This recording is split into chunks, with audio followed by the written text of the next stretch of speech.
Good evening, everyone. I'm calling the Committee on Ordinance regular meeting to order Wednesday, January 27th at 5:31 p.m. Madam Clerk, could I kindly ask you to read the roll, please? Chairwoman Ryan. Present. Vice Chairwoman Castillo. Vice Chairwoman Castillo is absent. Councilman Narducci. Yeah. Councilwoman Harris. Present. Councilor Miller. Present. You have 4 present and 1 absent.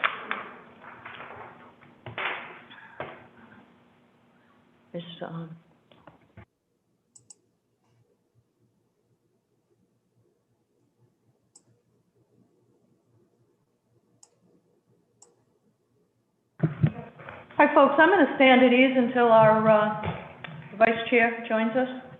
She was here and then she disappeared. So just a moment, please.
Okay, folks, we're back in order. Our Vice Chair has joined us, I think. I'm here. We can't see you. There you are. Okay. All right. Thank you. I'd like to ask for a motion to take items 1 through 5. I'd like to ask for a motion to waive the readings of items 1 through 5 and ask for a motion to schedule a public hearing of these items. May I have that motion? Taking a motion. Motion made by Councilman Narducci, seconded by Vice Chair Castillo. All in favor? Aye. Aye. Okay. We have a request, the clerk has advised me, on item 1 is Attorney Tights in the audience. Attorney Tights, Yes. Yes, I'm here. Can you hear me? Yes. Attorney Tights, do you have a concern with item 1 on our agenda? I do, yes. For the record, this is Andrew Tights, T as in Thomas, E-I-T-Z, attorney with offices at 2 William Street in Providence. I'm representing several clients here, property owners on the east side in this area, and in particular, Brown University. Number 1, I do not believe can be discussed at all by the committee at this time because of the defect in notice. There were problems, I understand, with the attachment that the actual document couldn't be reached. It was well after the 48 hours. It took me about a half a day of emails back and forth with Sean and Tina, and they were very good. I appreciate them sending it, but it wasn't properly noticed. And the real problem is, even without the link not working, the item itself harks back to the old days of these committee notices. It provides no information whatsoever. If you just look at the contrast between 1 and then 2, 3, 4, and 5, they all of the others have the plat and lot and the address. And this number 1 tells you nothing about it. In fact, I didn't even know if it was something I should be concerned with. I thought maybe it related to number 2 and it was a 2-phase thing. So the fact that there is no information whatsoever provided on number 1 in the agenda and was not provided until well after the 48-hour time period, it is my request and suggestion that this item not be discussed at all, even for the purpose of scheduling a public hearing. Thank you, Mr. Tights. Do we have our solicitor with us, Betsy? Yes, Madam Chair, I'm here. May I ask your opinion on that objection? If we can continue, please provide direction. At this point, I'm not inclined to necessarily litigate this matter against Attorney Tights, who is certainly well regarded in his field. I do recommend that for the purposes of scheduling for a public hearing, that certainly it can be, and if Attorney Tights intends to file some type of either suit in Superior Court in objection or with the Attorney General's office, our office would be responding to that and defending the board appropriately. Okay. All right. So let's move forward. We've got a motion and a second. Let's move forward with scheduling the public hearing. Do we have dates? Yes, Madam Chair. We would place the first ad in the newspaper starting Monday, February 8th. It would run 3 consecutive Mondays, the last Monday being February 22nd, and scheduling the public hearing for Wednesday, February 24th. Wednesday, the 24th. Yes. Does the committee have a concern about Wednesday, the 24th for a hearing? And is that an available date for the committee members? I have no Does that work? concern. Works for everybody? Okay, Yes. awesome. Okay, so we, let's go ahead so we have a motion, we have a second, all in favor? Aye. Aye. Any opposed? Ayes have it. Motion passes to schedule these items for a public hearing. Attorney Tights, we thank you for your presentation. I'm sure there will be an attachment that you'll provide our clerk to travel with that item. Okay? Sure. Could you please just, what is going to be the time on that? Is that going to be 5:30 as well? Yes, sir. Likely 5:30. Was that? Yes. That's good? Yes, Madam Chair. Thank you. Thank Okay. you. Thank you, sir. Okay. So I'd like to take an item out of order, which is item number 10. May I have a motion to take item 10 out of order? Taking a motion. Motion made by Vice Chair Castillo, seconded by Councilman Narducci. All in favor? Aye. Opposed? Ayes have it. Okay, Madam Clerk, could you kindly read item 10 into the record, please? An ordinance and amendment of Chapter 27 of the Code of Ordinances of the City of Providence, entitled the City of Providence Zoning Ordinance, approved November 24th, 2014, as amended, to amend Article 16, Section 1604, entitled Illumination Standards, and Article 20, Section 2005, entitled Non-Conforming Signs. Okay, do we have a representative from the petitioner here with us today? Yes, we have William Conley. I can promote him to a panelist if you prefer, Madam. Yes, please.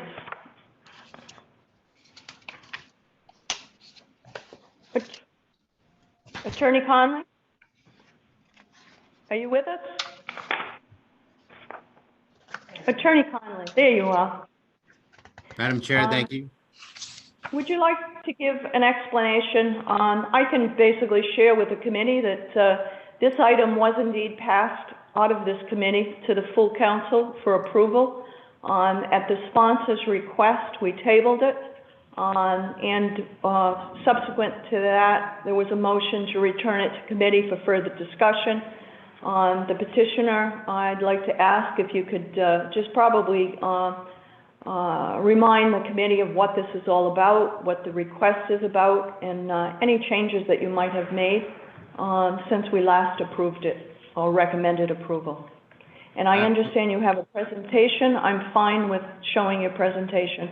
So whatever accommodations you need, please let us know. Thank you very much, Madam Chair. I will share my screen. It's a PowerPoint presentation.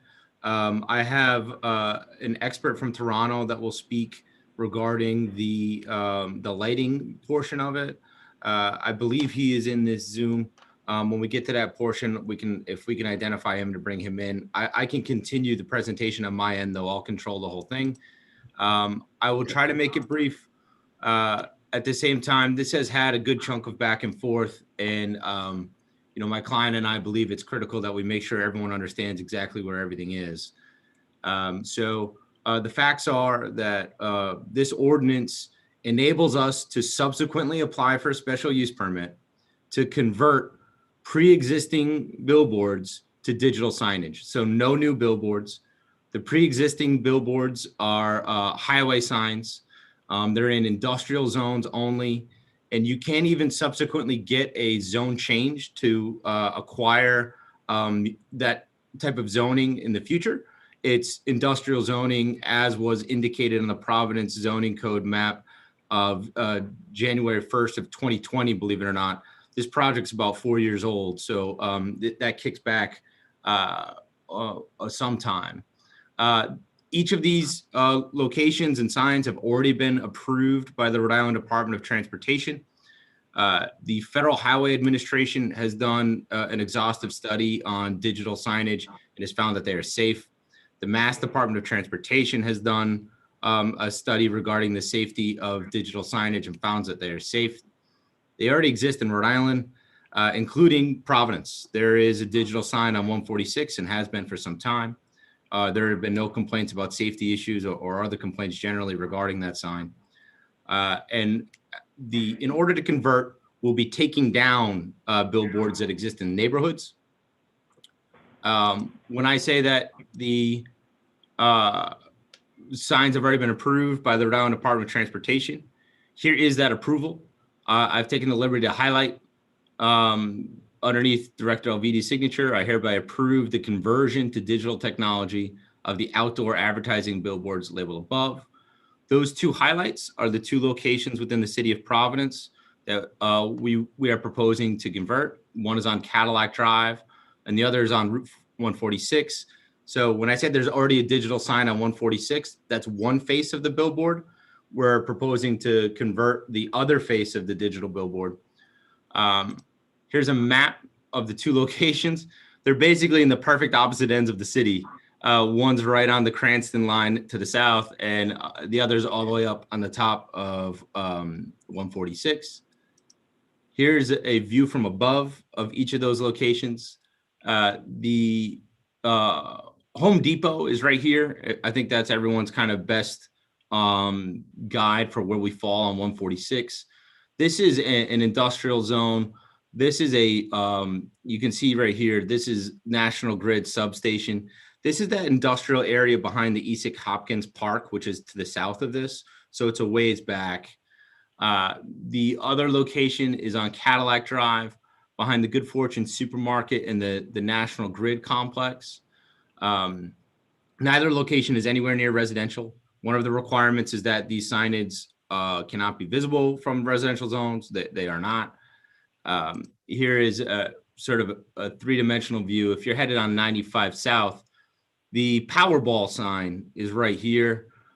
This is the sign that we're proposing to convert digital. This is that 146 panel.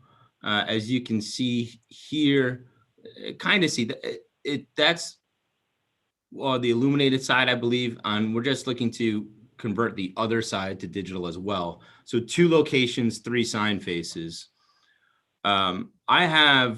We've actually completed the entirety of the special use applications. I'll spare the committee that level of detail unless some questions come up. I can pull them up for you and walk you through them. Again, you don't need to take my word for it that the Federal Highway Administration has deemed them safe. This is just a snipping from the Hill article that says the same. The ordinance itself, I have an annotated version that I would like to walk through. Let's see if this is it.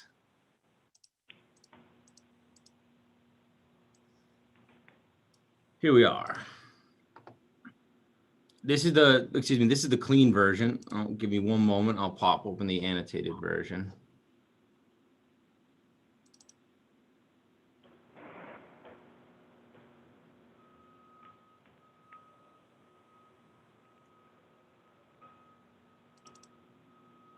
I apologize, Madam Chair. I thought I had this up. That's okay. But here we are. Thank you. So the language we're looking to change, the strikeouts are obviously the removals, the underlines are the new language. The language regarding nits during daytime hours is antiquated relative to the technology that digital presents. We're creating a new burden that the signage will be immediately responsive to ambient lighting in real time.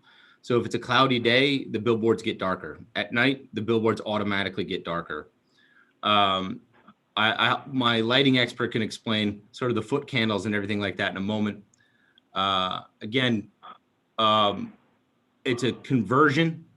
No new signs. New signs are illegal. New signs remain illegal. This is strictly a conversion of existing signs. By special use permit, no action by this council is going to allow us to convert any signs. We still have to subsequently apply to the zoning board and meet a series of performance standards. In M1 or MU zones, those are the industrial zones I mentioned earlier. And again, those are locked in on January 1st of 2020. And so we have at least the equivalent square footage of other off-premises signs in Providence shall be removed and permanently abandoned. Today, after working with Councilor Miller, we're very happy to present sub C language that says the following, that the amount of neighborhood signs that we have to remove will be based on either square footage or by the number of weekly impressions of each sign. And that's in the sole discretion of the Providence Planning Department. So what that does is if the Planning Department believes that we'll be required to remove more signs, more preferable signs by using weekly impressions, they can impose that standard on us. Or if they believe it's by square footage, they can impose that standard on us. So the city has ultimate control and really can pick and choose which standards to apply to maximize benefit for the city.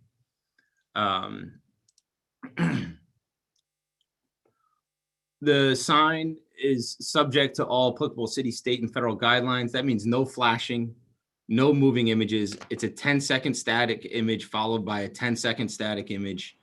Attorney Conley, if I can just interrupt you a second. Please. So we have an ordinance draft before us. Yes. Are you making an amendment to that ordinance? Because I'm not looking at what you're looking at. We're presenting additional language today, which is this language here.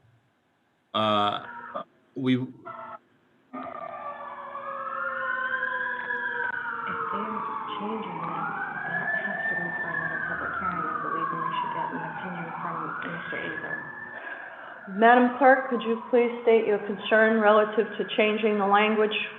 Yes, Mr. Conley, normally when zoning ordinances you're proposing an amendment to a zoning ordinance, I believe that this may have to go for another public hearing. Is Mr. Azar with us? Mr. Azar, are you with us? Yes, I am. So it appears that Mr. Conley would like to amend this zoning ordinance, and the clerk has aptly stated that we've already had a public hearing, two public hearings on this matter, and now there's a proposed change in the language. our understanding is we would have to have another public hearing because you can't change the document after public hearing was held. So what are your thoughts on that? Yeah, the Rhode Island General Laws 45-2453 speaks to the notice and hearing requirements for zoning ordinances, zoning ordinance amendments. And there's specific language in that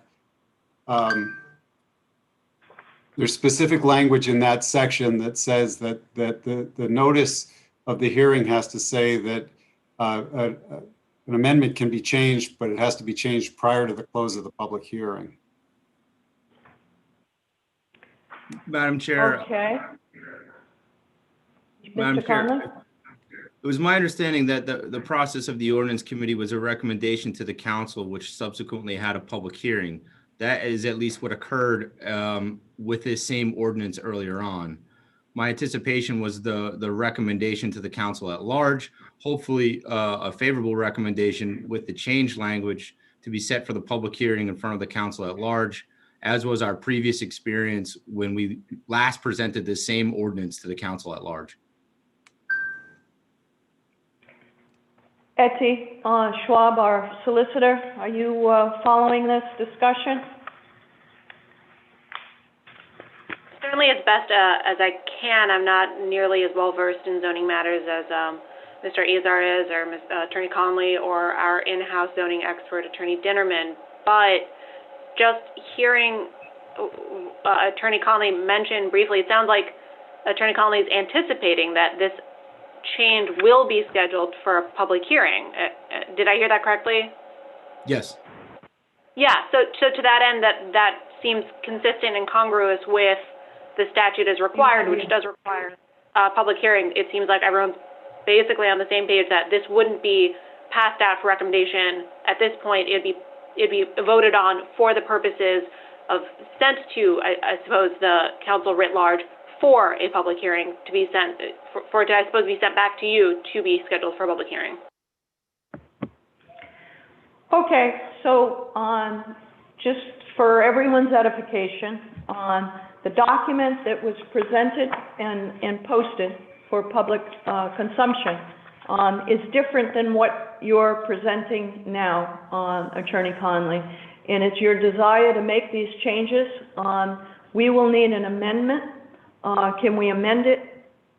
Are there a lot of changes to the document, or is it just that one section? Just that one phrase. This that is one phrase? Yes. This was the requested change from our most recent presentation to now, and we agreed to that change. So it is the language that was relatively anticipated at our previous meeting, but this is our first opportunity to officially present it to the board. And that's fine. So we will, I'm suggesting, if you're amenable, and my clerks agree, that we make the changes at the table that you're desirous of. That way we can then vote to schedule a public hearing on the amended document. Is that correct? That is correct. I would prefer the motion for the amendment be to the ordinance and not to the previous petition. This is, Right. So we're on the ordinance now. the clerk is requesting the change to the ordinance document. I think you're referring to the petition. So let's get the language correct. So, petitioner, it is your desire to change 2005 non-conforming signs in the ordinance before the committee, section A1, little a, subsequent to at least the equivalent square footage. You want to add or weekly impressions as either square footage or weekly impressions based. Removals may be preferred, that whole line, right? Yes. Everything in pink? Yes.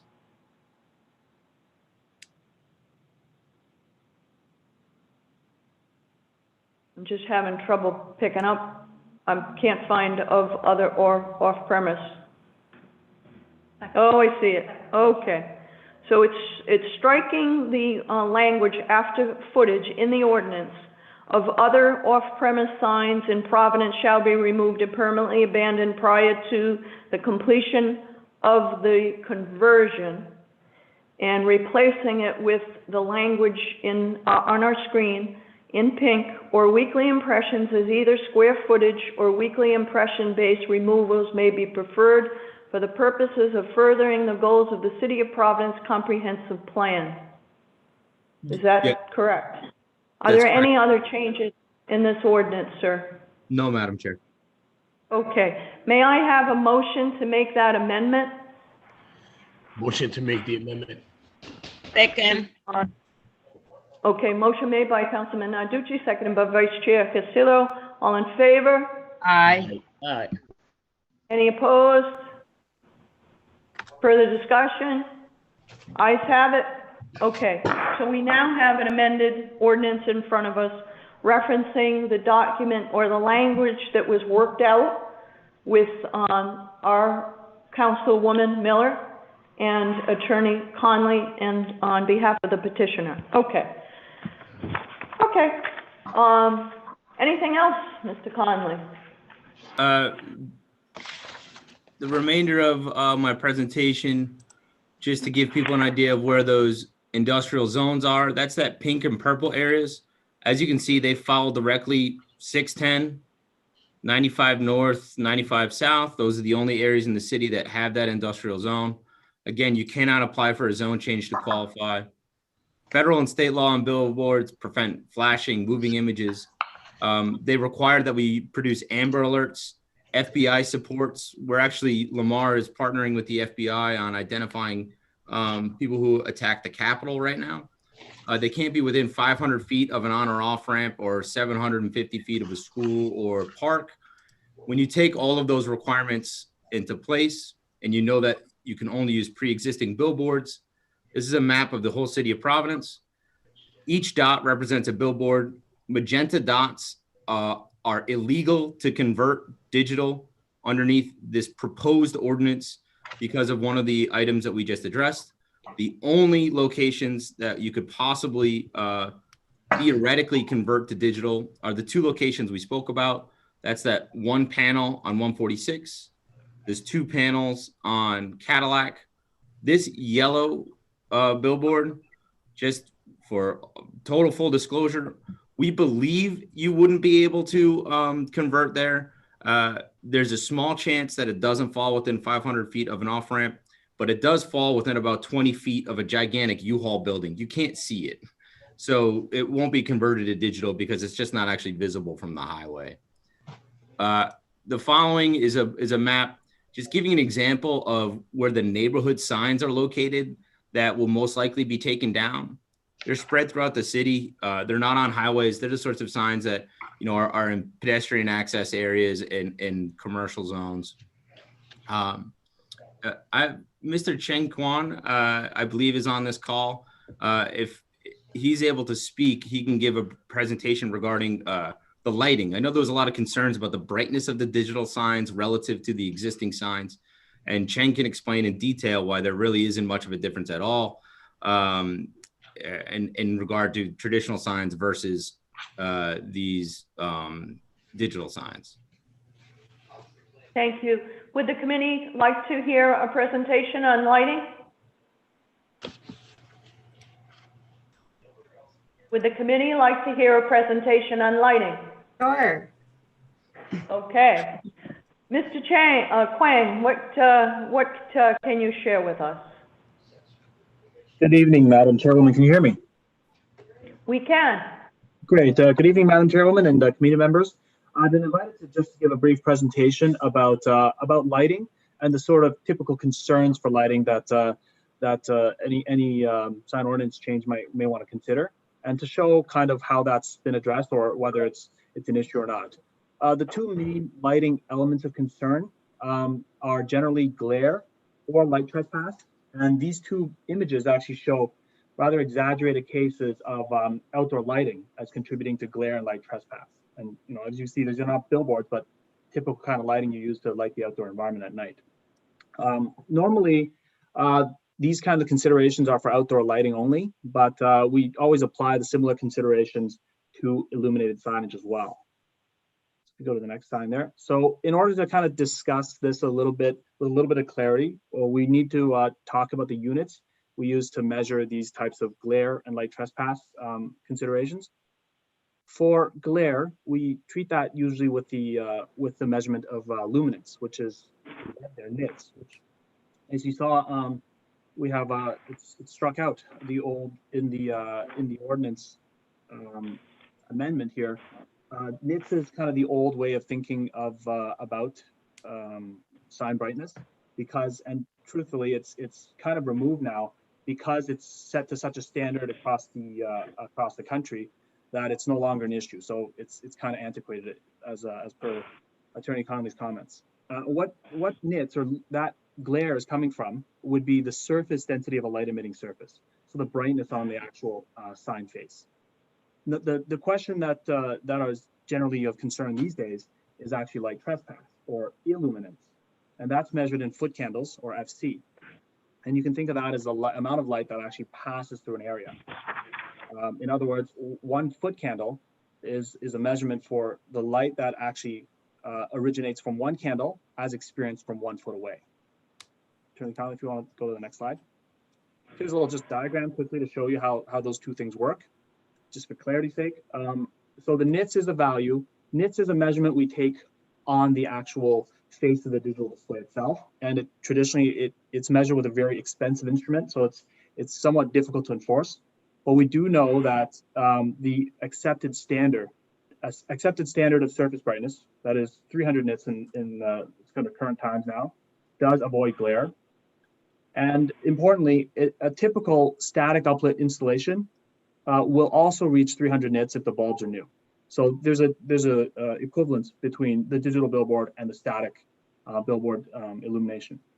And the common experience for most people is that the modern digital billboard is glare free. It doesn't produce glare like a headlight or a strong emitter at night.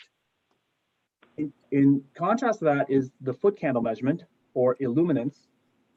Right now, it's a U.S. widely accepted standard that 0.3 foot candles at 250 feet is appropriate for a 14 foot by 48 foot billboard, which comes out to 672 square feet.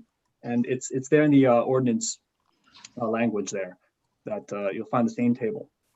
So 0.3 foot candle, to give you a sense for what that is considered the minimum security lighting at nighttime. So a parking lot needs to have, for example, 0.3 foot candles on the ground in order to be considered safe. People don't trip and whatnot. As another matter of reference, 0.03 foot candles is the typical illuminance level from a full moon. So that's natural, non-human ambient illumination. So please keep those numbers in mind, 0.3 and 0.003. We'll go on to the next slide there, Attorney Conley. Thank you. The thing about illuminance is it drops off, it relates to distance. The further you're away from the light source, it drops off very rapidly. It follows something called an inverse square relationship. And without getting into the math of it really, it's that a light source, because it has to spread that same amount of energy out over a much larger area as it gets further away, that energy, light energy falls off very quickly. So this graph shows a typical 14 foot by 48 foot digital display and how the illuminance drops off based on how far away you're measuring it. So to give an example, 0.3 foot candles at 250 feet, which is the language in the ordinance, becomes 0.03 foot candles by 800 feet of distance away. Then that becomes, at that range, it becomes similar to illuminance to the effect of the full moon. And then as it goes further away from that, obviously it becomes very quickly completely negligible. We'll go on to the next slide there. Thank you. So in summary, the proposed digital billboard conversions, as mentioned, it has been approved by RIDOT, and they're operating within the 300 nits luminance because that's, and will abide by the 0.3 foot candle illuminance at 250 feet at night. That luminance level is known to produce no glare, And that illuminance impact is strongly mitigated by any distance to residential. As Attorney Conley said, these are in industrial regions and there's no residential anywhere nearby. Well, then the luminance and illuminance values are essentially the same as a properly illuminated static billboard. So this conversion really doesn't net any real change in the luminance or illuminance values. The next important point is related to this concept some people have, well, it's changing, it's visual flashing. Well, because the digital static copy changes every 10 seconds, which is already less frequent in Rhode Island than most other states where it's 8 seconds, this slow instantaneous change every 10 seconds eliminates the effect of visual flashing, which really is lighting going up and down rapidly. The last point is that modern digital billboard technology will include many safety features and that are just built in by default to ensure continued compliance with the above, and including, not mentioned here, but including a ambient light aware sensor to ensure that nighttime brightness is matched corresponding to nighttime. In fact, even if there is a failure of that sensor, the ambient light aware sensor, there are redundancy and safety protocols built into these digital billboards so that recognizing the time of day where the sun should be, it will not allow the board to operate at daytime brightness at nighttime, even in the case of a hardware failure. So I think that's a summary of the lighting considerations for this application, and I'm available for any questions. Thank you. Thank you very much. Any questions from participants? Madam Chair, not a question, a statement. Like I said, Councilman Narducci, yes. thank you. Like I said in the past at ordinance meetings with these signs, I go by the one on 146 daily. I go by it, nightly. And I wear glasses. To me, it's not a distraction. There is no glare off of them. I actually think they look pretty good. And in supporting this moving forward, it's going to clean up our neighborhoods too with some of these rundown, dismantled billboards that we have in our neighborhoods. That's it. Thank you, Councilman Narducci. I appreciate that. Thank you. Okay, just one second. I would just like to thank our presenter. That's one of the reasons why I studied finance instead of science. I was lost on a few occasions, but thank you. Councilwoman Miller, do you have a question for our presenter? No, I'd also like to thank him. We don't always get to do physics in ordinance committee, so that was fun. But I also just want to thank Mr. Conley and the petitioner for engaging this conversation and point out actually that the first person who raised the, hey, when we're talking about removing neighborhood billboards, we really should be looking at point like the weekly viewer. I never get this phrase right, the weekly viewing of it. The first person to point that out was Grant Delgarian back when we were in person at Ordinance. So I want to thank him for raising that, and the residents and West Broadway Neighborhood Association, all those folks who have raised it since then. But I appreciate the willingness to have the conversation, and I really do support removing billboards, neighborhood and otherwise. So I appreciate that. Thank you. Thank you. Thank you, Councilwoman Miller. I too would like to congratulate. There's been a lot of work that's been done on this, and I want to thank the petitioner for your patience and your diligence, as well as the efforts of Councilwoman Miller. You addressed some concerns, and they were resolved, and it's good work. So thank you to all, as well as Mr. Azar as well. Would you like to wrap up, Mr. Azar, at all on this topic? Madam, with us? Yes, just in the sense that this has been gone through a lot of review. Way back when it came in front of the City Plan Commission, they sent a recommendation that this be approved with a couple of conditions. Those have been met with this revision. I would like to say that this latest language introduced tonight actually is positive in my mind. And I think, it gives the city a little bit more discretion and can only help. So I appreciate the efforts of Miller and the petitioner to work further on this. Thank you, Mr. Azar. It does necessitate scheduling of the public hearing.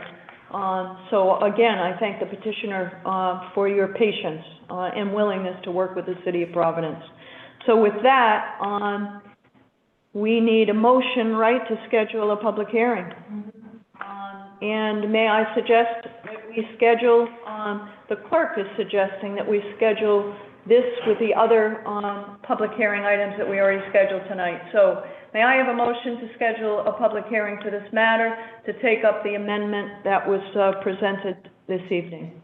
Second motion. Second. Motion made by Vice Chair, seconded by Councilwoman Miller. All in favor? Aye. Aye. Any opposed? Ayes have it. Motion passes. Thank you very much. So this will be set up for a public hearing, another presentation. We're going to all know where these boards are and what boards are being removed. And there will be a test on the lumens later for everybody. So thank you. Thank you all. Okay, where are we now? That takes us back to the agenda, item 6. Madam Clerk, would you kindly read item 6? An ordinance, an amendment of Chapter 27 of the Code of Ordinances of the City of Providence entitled the City of Providence Zoning Ordinance approved November 24th, 2014 as amended to amend the use definition of rehabilitation center.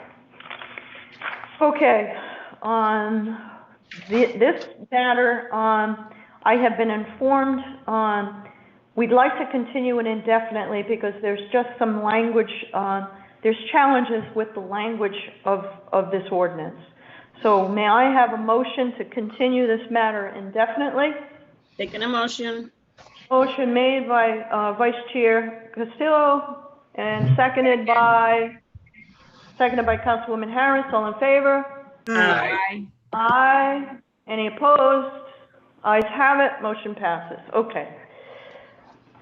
Item 7, Madam Clerk. An ordinance amending Chapter 10, Food and Food Products, Article 1 in general of the Code of Ordinances of the City of Providence to add Section 10-11, third-party delivery service. Okay. This item okay, this item is being continued indefinitely at the request of the sponsor. The sponsor is working on another version of this, which has been introduced and it is in committee and will be heard soon. But this basically clears out the deck on this item. So may I have a motion to continue item 7 indefinitely? Second motion. Motion made by Vice Chair, seconded by Councilman Narducci. All in favor? Aye. Any opposed? Any discussion? Ayes have it. Motion passes. Okay. Item 8. Madam Clerk, would you kindly read that into the record? An ordinance and amendment of Chapter 23 of the Code of Ordinances of the City of Providence entitled Streets, Sidewalks, and Public Places, Article 1, General, Section 23-6, opening, excavating, etc. on, in, over, or under public roadway or sidewalk as amended to add certain text regarding project coordination status and overall communication. Okay, on these, I have been informed that the sponsor is actually working with our fantastic policy director and our wonderful solicitor, and I have a request to continue this matter. So may I have a motion to continue item 8? Motion made by Vice Chair Castillo, seconded by Councilman Narducci. Second. All in favor? Aye. Aye. Any opposed? Ayes have it. Item 8 is continued. Madam Clerk, could you kindly read item 9? An ordinance amending Chapter 13 of the Code of Ordinances of the City of Providence entitled Housing to add Article 7 security in housing development for the elderly and persons with disabilities. Okay, this is another matter, I understand the sponsor, Getting a lot of background noise. that's the heat in City Hall. We're very toasty here. The heat is making noises, we can't stop it. I'm not good with a wrench. Science and wrenches. I have been informed by the sponsor of item 9 that they wish to also continue the matter as they are working with our policy director and the solicitor on it. So, motion to continue made by Vice Chair Castillo, seconded by Second motion.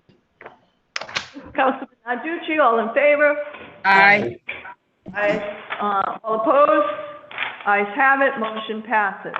Item 9 is continued. Okay, we did 10. Okay, 11. Madam Clerk, could you kindly read item 11 into the record? An ordinance and amendment of Chapter 16, Offenses and Miscellaneous Provision, Article 2, entitled Discrimination of the Code of Ordinances of the City of Providence by amending Section 16-54, definition of term 16-55, unlawful housing practices, 16-53, function and duties of commission, 16-64, powers of commission, and 16-65, certification of bona fide qualifications. Good job. Okay,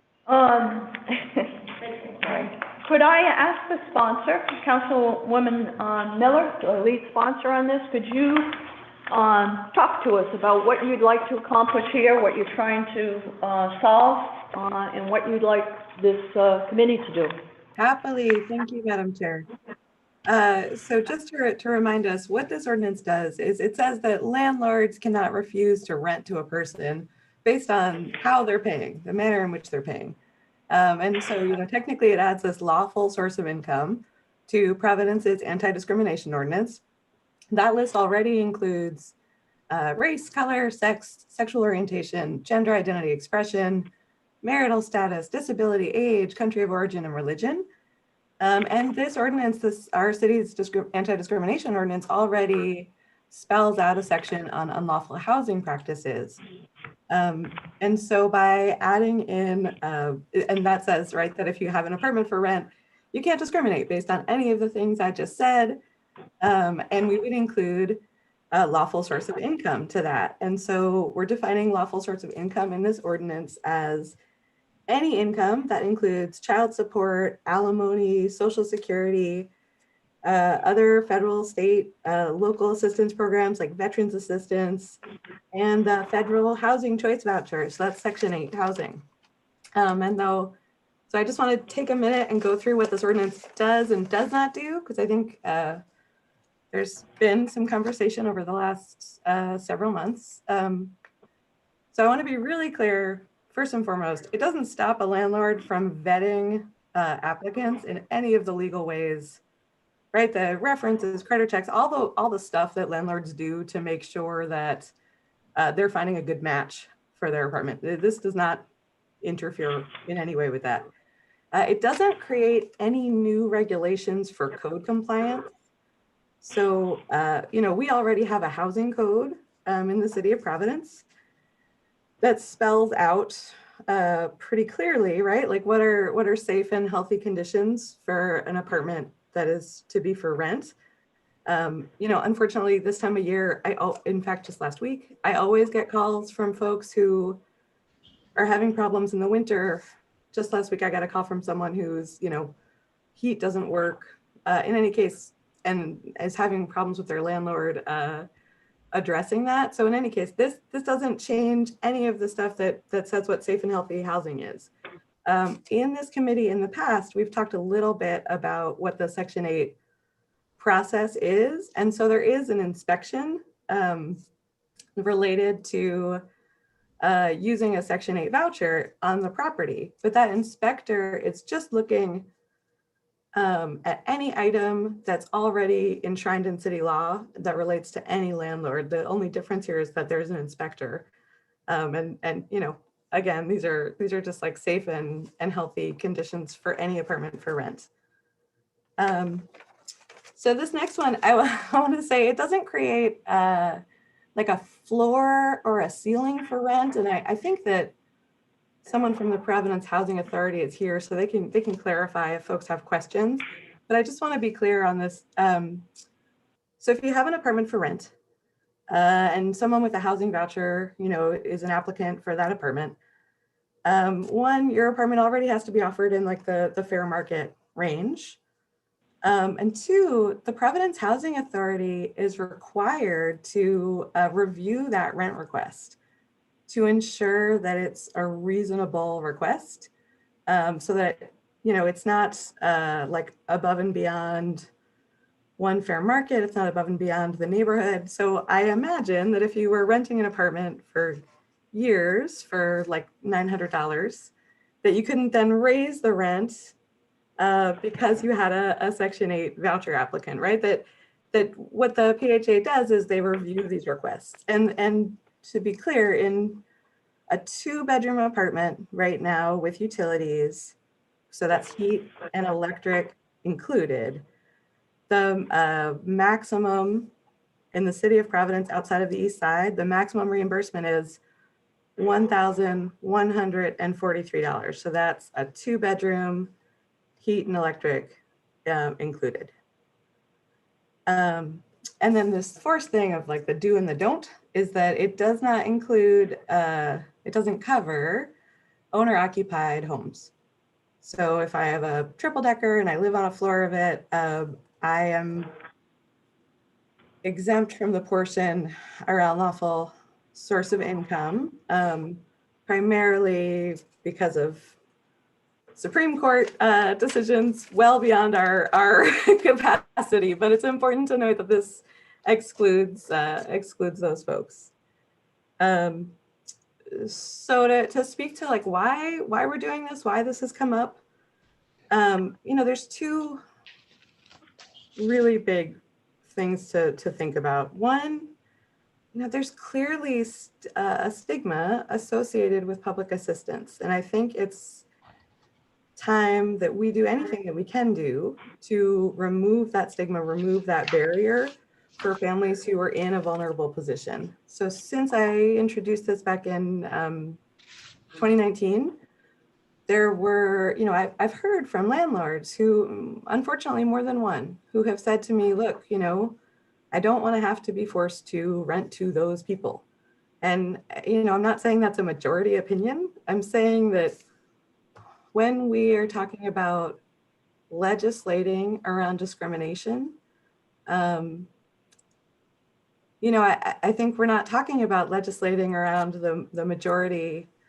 It doesn't have to be, right, about the majority opinion held. It has to be about protecting that one person or that group of people who should never have to face discrimination like that. So the last time this came up in committee, Providence Housing Authority shared with us a survey of 52 people who received vouchers. And in that survey, they asked, have you ever been denied an apartment? The survey was people who had been recently, had a new voucher or were looking to move. So they were recently in the process of searching for an apartment. And it asked, have you been denied an apartment because you had a Section 8 voucher? And 61% of the people who responded to that survey said, yes, they had. So that's like 32 people out of the 52 who were asked had to have that stress, pain, and humiliation of going through the process, looking for an apartment and being denied simply because they were using a voucher. And then the other piece, is I think, and we've discussed this in this committee as well, there's a real lack of understanding from landlords' perspective about how to use how to work with PHA, how to use the voucher program. And since this was introduced, there's been really robust conversations between PHA and the community. I know in my neighborhood, West Broadway Association hosted a forum with PHA and landlords. I know a few landlords signed up and took advantage of that. I think they were all owner occupied, so it wouldn't be covered by this ordinance. But like I said, so like when we have these conversations with landlords about what the program is, how PHA works, how the system works, landlords sign up, right? They participate. And I think breaking that kind of stigma or misunderstanding about how the program works is also an important piece of this. And so, you know, in this committee, we've talked a little bit about how the utilization rate for vouchers in Providence is high. I just want to point out and so that what that means is that, you know, most of the vouchers that could be used in Providence are being used in Providence, but that does not tell the whole story, right? Of people who were denied an apartment that might have been a great fit, might have been a great home for them and their families, because they had a voucher. It doesn't take into account like the added stress for families who are in vulnerable position already. So, you know, this ordinance does not solve our urgent housing crisis. What it does is it creates some opportunity and it creates some space for people who are in vulnerable and difficult positions. And I think it's something that the city can do to help people who need it. So since 2019, Barrington has passed a source of income. The Cranston City Council passed it. We have letters of support from a broad coalition, including the Housing Network, the Rhode Island Coalition Against Domestic Violence, United Way, Homes RI, LISC, the ACLU, Providence Streets Coalition, West Broadway Neighborhood Association. I apologize if I'm missing anyone. Oh, Housing Opportunities for People Everywhere. We've had letters from residents. 15 states plus Washington, D.C. already have source of income on the books. And that's in New England, that's Maine, Connecticut, Massachusetts, Vermont, and 76 counties and municipalities. So from, I don't know, like Alameda County in California to Louisville, Kentucky, it's broadly used. And there's this last piece that I think we don't talk about or think about very often, but at the last meeting, Providence Housing Authority shared with us a overview by neighborhood of how vouchers are being used in each of the city's neighborhoods. And one thing we don't think about is that piece around just ease and opportunity. So there was a study a couple of years ago by the Center on Budget Priorities, and what they pointed out was that when they were looking at all these states and municipalities who had already made source of income discrimination illegal, and what they found was that when you do this, you do expand opportunity for folks to live in the neighborhood of their choosing. You expand the opportunity for folks to, again, like remove a barrier that frankly shouldn't exist in the first place. And again, it's a positive step for the number of families that it impacts. I will say, Madam Chair, if this is the appropriate moment, right before this meeting, I was alerted to Actually, can I just hold you on that point? Absolutely. for that point? Because I think that other committee members may want to speak, but I am absolutely remiss in not recognizing my council colleagues. I'm sorry. We had a lot going on prior to this meeting with what we could do and what we couldn't do. And I apologize We have our council president with us this evening, Council President Matos. We have Councilwoman Anthony has joined our meeting this evening. We have Councilwoman LaFortune with us. Do we have anyone else that I'm missing? I think Councilman Gonzalez is with us. Councilman Espinal, and we have Councilman Goncalves. Thank you very much, folks, and I truly apologize for not recognizing you. That is my... Oh, Councilwoman Kerwin is with us as well. Did I get everybody? Okay, wonderful. Councilwoman Miller, so that's your introduction of what you're trying to accomplish. I thank you. That was very comprehensive, and I appreciate that. Committee members, does any committee members have any questions or concerns at this point? I see I've got council members that would like to speak. First hand I see is Councilwoman LaFortune. Thanks, Council President, and thank you, Councilwoman Miller, for, as Council Chair said, a very comprehensive overview of this ordinance.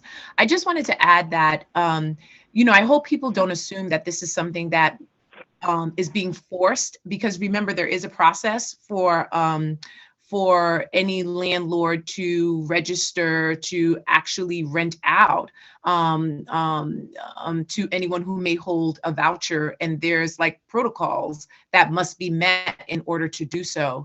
And so this is just creating a more equitable playing field. We already know that most residents in our city, in our state, are cost burdened.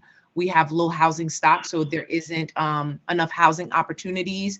And as Councilwoman Miller stated, the utilization is high because the reality is that it's being used, but it's also at capacity because we just don't have enough units. So this hopefully would open up more units for people from all different backgrounds to have access to housing, because housing is a human right.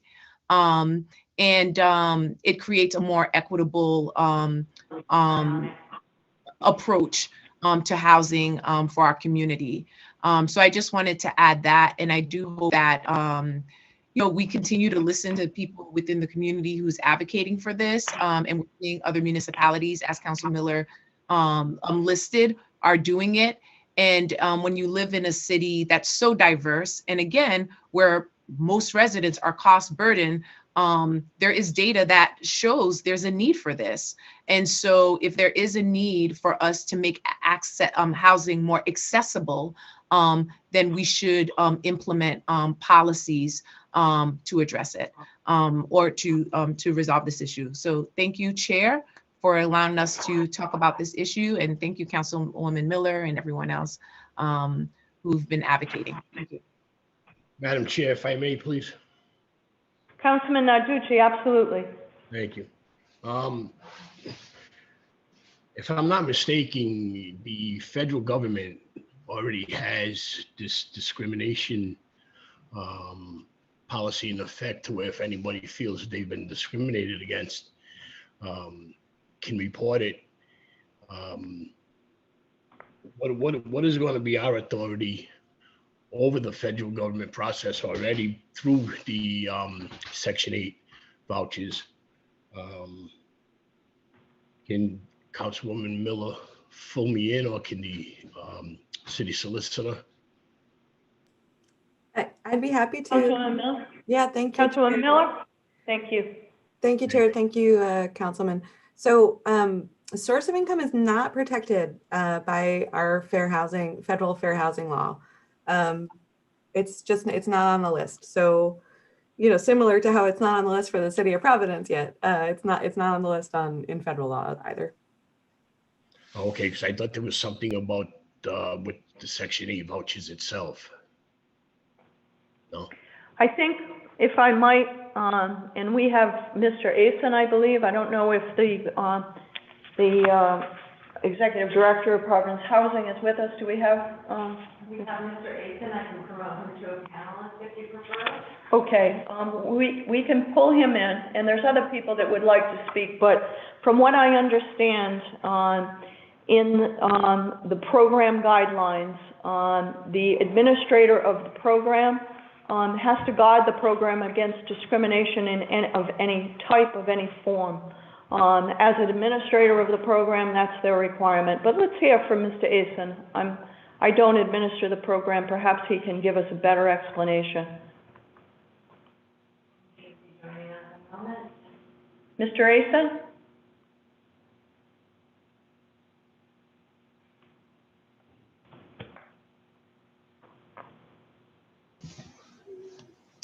Hi, thank you, Chairwoman. This is Peter Asen from Providence Housing Authority of Director of Strategy and Development. As the sponsor, Councilman Miller said, the federal law does not require or does not prohibit discrimination against voucher holders. So at this point, in the 15 states that where this has been outlawed, or the local jurisdictions, there's recourse for a voucher holder who faces discrimination to go to whatever the appropriate body is. In the city of Providence and most of the state of Rhode Island at this point, there is no law against this type of discrimination. So from a legal standpoint, you could say that it isn't discrimination because it's not just defined as such in the law. That's why we have a very substantial number of ads on Craigslist or in the newspaper, or wherever you see ads that say no Section 8 accepted, because there's no need for anyone to hide it. They're not doing anything wrong from a legal standpoint. They're allowed to do so. So there's not anything that the Housing Authority at this point can do, when that comes up. If a tenant were to come to us and say, I think a landlord isn't renting to me because I'm African American or because I have children or something of that matter, certainly at that point we would encourage them to go to the Human Rights Commission or to the Human Relations Commission at the city level, and do what we could to assist them with that. But we don't have even with that sort of discrimination, I wouldn't say that we have a formal or a statutory role relative to that. You have a duty in your administrative plan to report the discrimination. Is that correct? No, well, it's not something that the government requires us to collect data on, or, I guess as what I was saying before, I would say we certainly want to help and support our voucher holders however we can. But we also where our role is really to administer assistance and to serve as a partner with the landlords to pay them and work with the tenants to recertify their income and things like that. So, in some ways it may not be appropriate for us to get into a role of trying to enforce other laws against our landlords. We certainly would do whatever if information is requested from us or things like that, we would do so. And again, we would, direct voucher holders to where they can go to get help. But in this particular instance, there's not really anywhere for us to direct them because the discrimination they face is not against the law in the state of Rhode Island and in most cities at this point. I'm very surprised. I'm sorry. That's okay. Councilman Narducci, you'd like to follow up? Yeah, no, I'm just very surprised to hear that. There's nothing federally that's there is councilman legislation that's been introduced at the federal level. You can imagine it's not something that the prior president of the United States would have been willing to allow to become law without his veto. So it's only been introduced at the federal level within the last few years, and I guess there's some hope with new Congress and new administration that could move forward. I know the new president has released a executive order recently that he wants to try to recommit HUD to addressing fair housing. But that's really fair housing as it's defined in the existing law again. So the existing law nationally doesn't address this. So, we do hope that on a national level it will move forward. But it's certainly a lawful, under federal law right now. Thank you. Mr. Asen, it's my understanding that within the program requires that you have process and procedures in place to address any discrimination, any form of discrimination that's presented to you by your clients.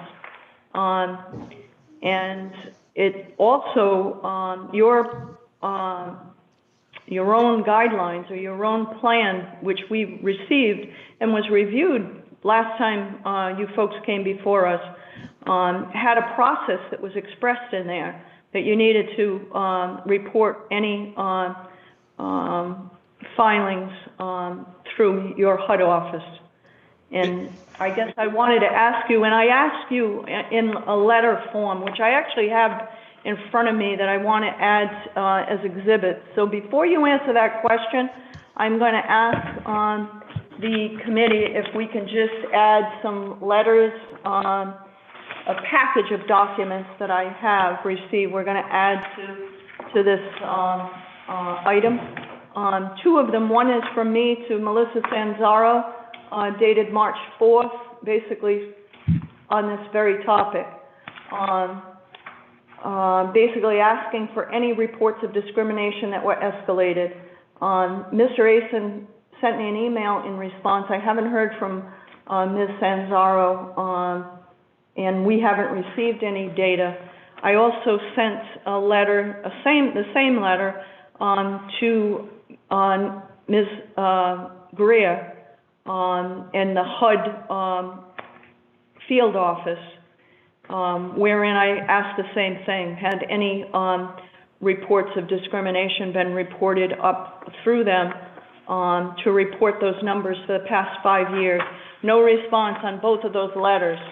I also have two letters from, one is from Michelle Taylor, the other one is from Natalia Marquez and family in opposition to the proposal, saying that would create an undue hardship for them and actually make matters worse, that it would increase the cost of their rentals across the board. I have a letter from the Providence Apartment Association dated January 25.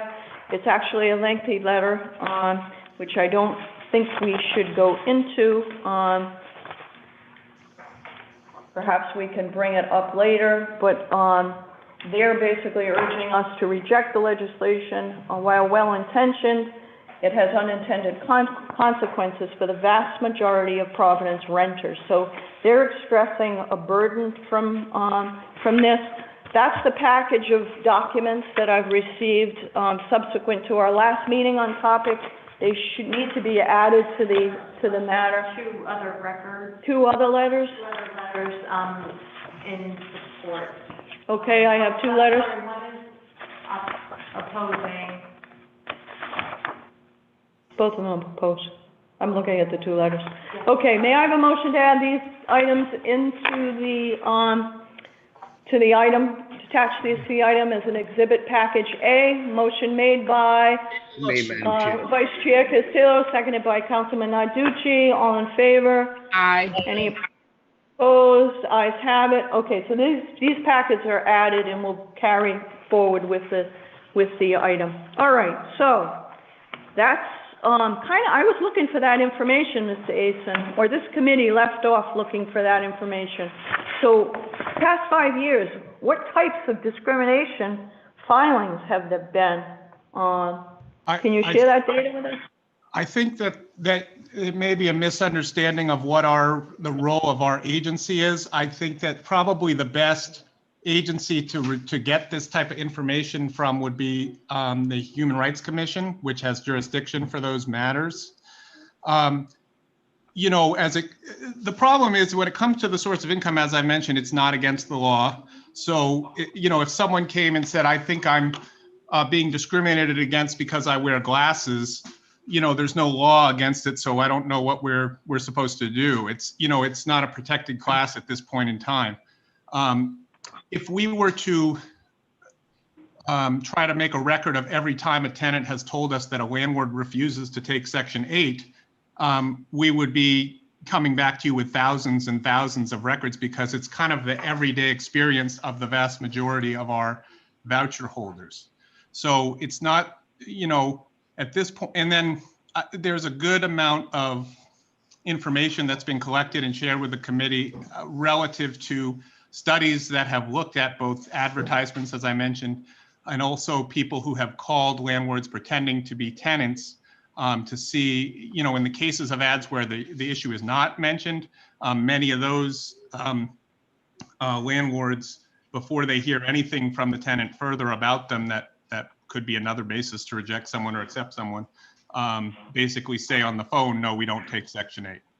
So it's just the basic day-to-day experiences that most of our participants have whenever they're looking for a unit, is that they go to many places and many times are just told no, or don't even come look, because if you have Section 8, forget it, So it's just kind of a fact of life of what many people do experience. And I think that if,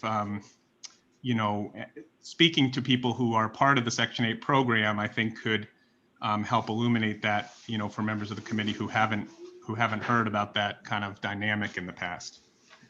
Thank you, Mr. Easton.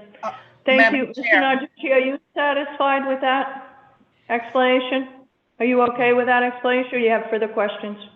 No, I'm okay with it, I guess. It's just, I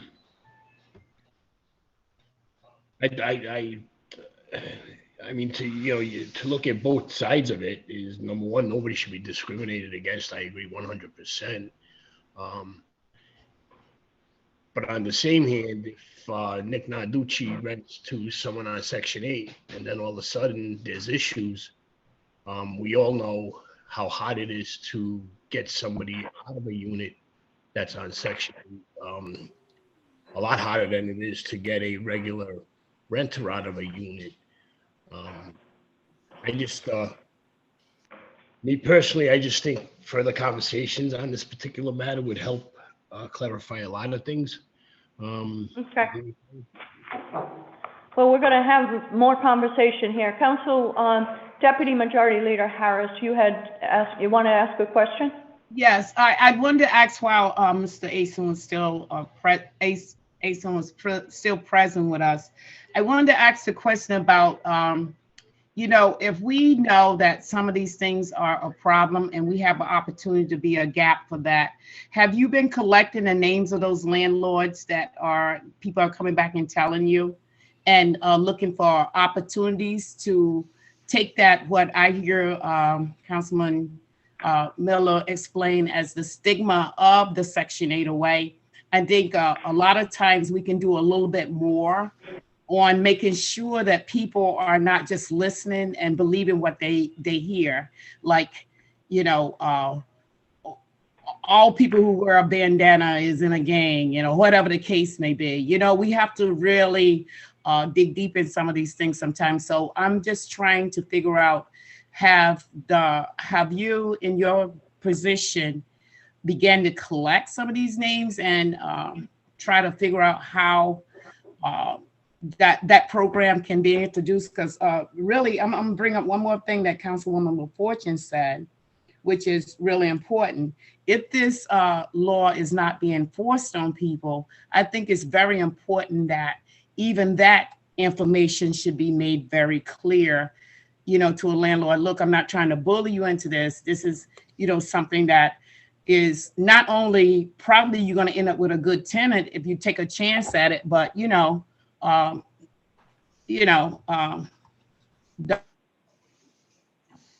just trying to figure out. I know that there's You're coming in and out. Mute button goes in and out. I don't know what's going on with that. It's broken. But anyways, Trying to tell you something. yeah, but no. I'm gonna get to my point. Because I think about a lot of things, and one of the things I want to make sure that there is a fairness of equity in the end. Okay, so I guess what I'm trying to say is, what have you been collecting the names of those hundreds and thousands of people who have all of these landlords is out there? I wish you could find one, but just a question. What we have been doing is, we wouldn't, I guess we wouldn't see this type of legislation as a panacea that will fix the problem in its entirety, and that we do think it's important for us to reach out proactively to landlords and try to demonstrate that we're a good partner and that there's a lot of good reasons for them to take voucher holders. The last 2 years, we have sent postcards to more than 10,000 owners of every multifamily unit in the city of Providence. We've held 4 in-person events prior to COVID-19 in 2019 that were co-sponsored by 4 members of this council, including yourself, Councilwoman Harrison, Councilwoman Kerwin, Councilwoman Miller, and Councilwoman LaFortune. We have done a series of 4 webinars since the pandemic, kind of providing landlords with information about Section 8, but also about other resources for landlords in the community, and we're planning more things of that nature. And then most recently, with funding from Blue Cross and Blue Shield of Rhode Island, we have piloted some incentive payments for landlords where we're giving $500 and $1,000 cash incentives to new landlords to the program, as well as landlords that take some of our, even if they're existing, when they're renting to one of our homeless voucher holders who's coming in from homelessness, we've been providing incentives for those landlords as well. So I think all those things will, we're trying to just get past that kind of stigma, whatever negative ideas that people have, and do whatever we can to just get more and more different landlords participating.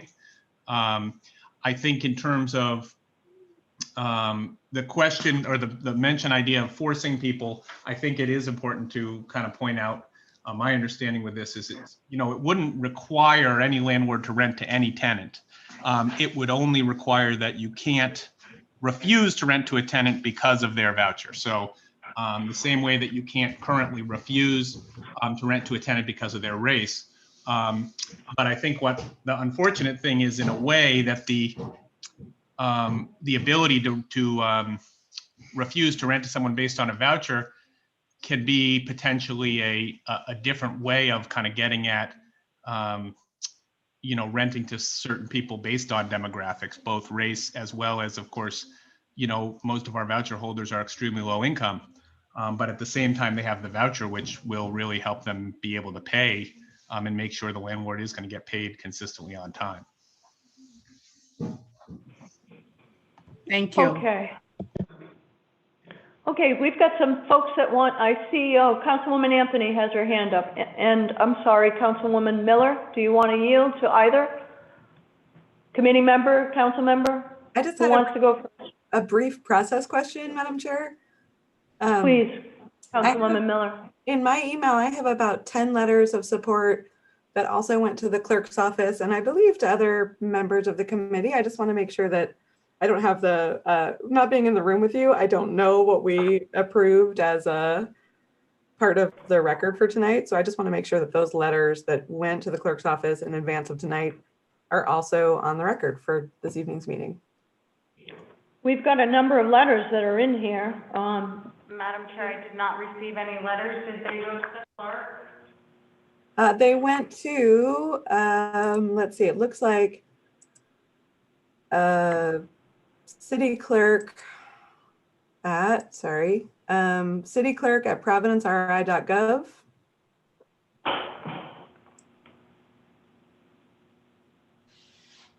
That's from LISC, from the WBNA, from HOPE, from the Coalition Against Domestic Violence, from several residents, and from DARE, and the ACLU.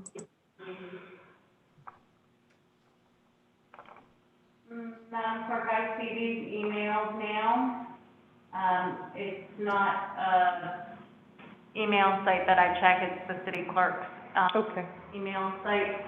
But if you want to add these into the record, I can make sure they go up on the portal tomorrow. Okay, so let's get a motion. Councilwoman Miller, would you kindly make a motion to enter those letters that you pointed out that were sent to that clerk mailbox into the record?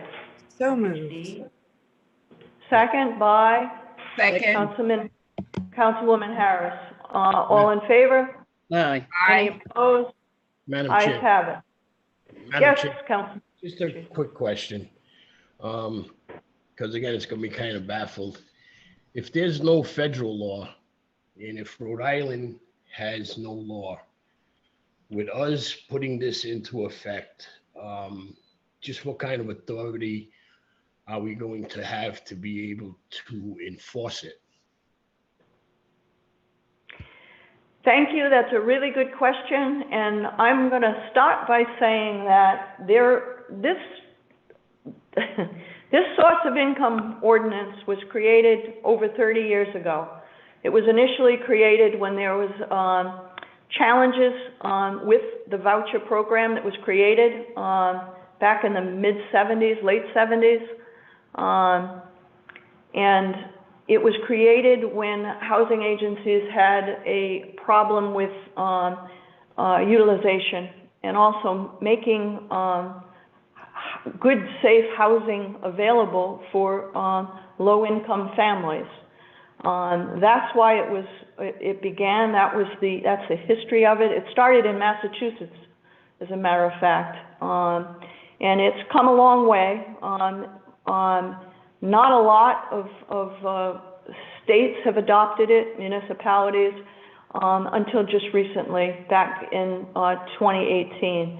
There is, Peter Asen from the PHA had mentioned that there is federal effort to reform the Housing Choice Voucher Program, as it is called now. Used to be called Section 8, carries a stigma with it.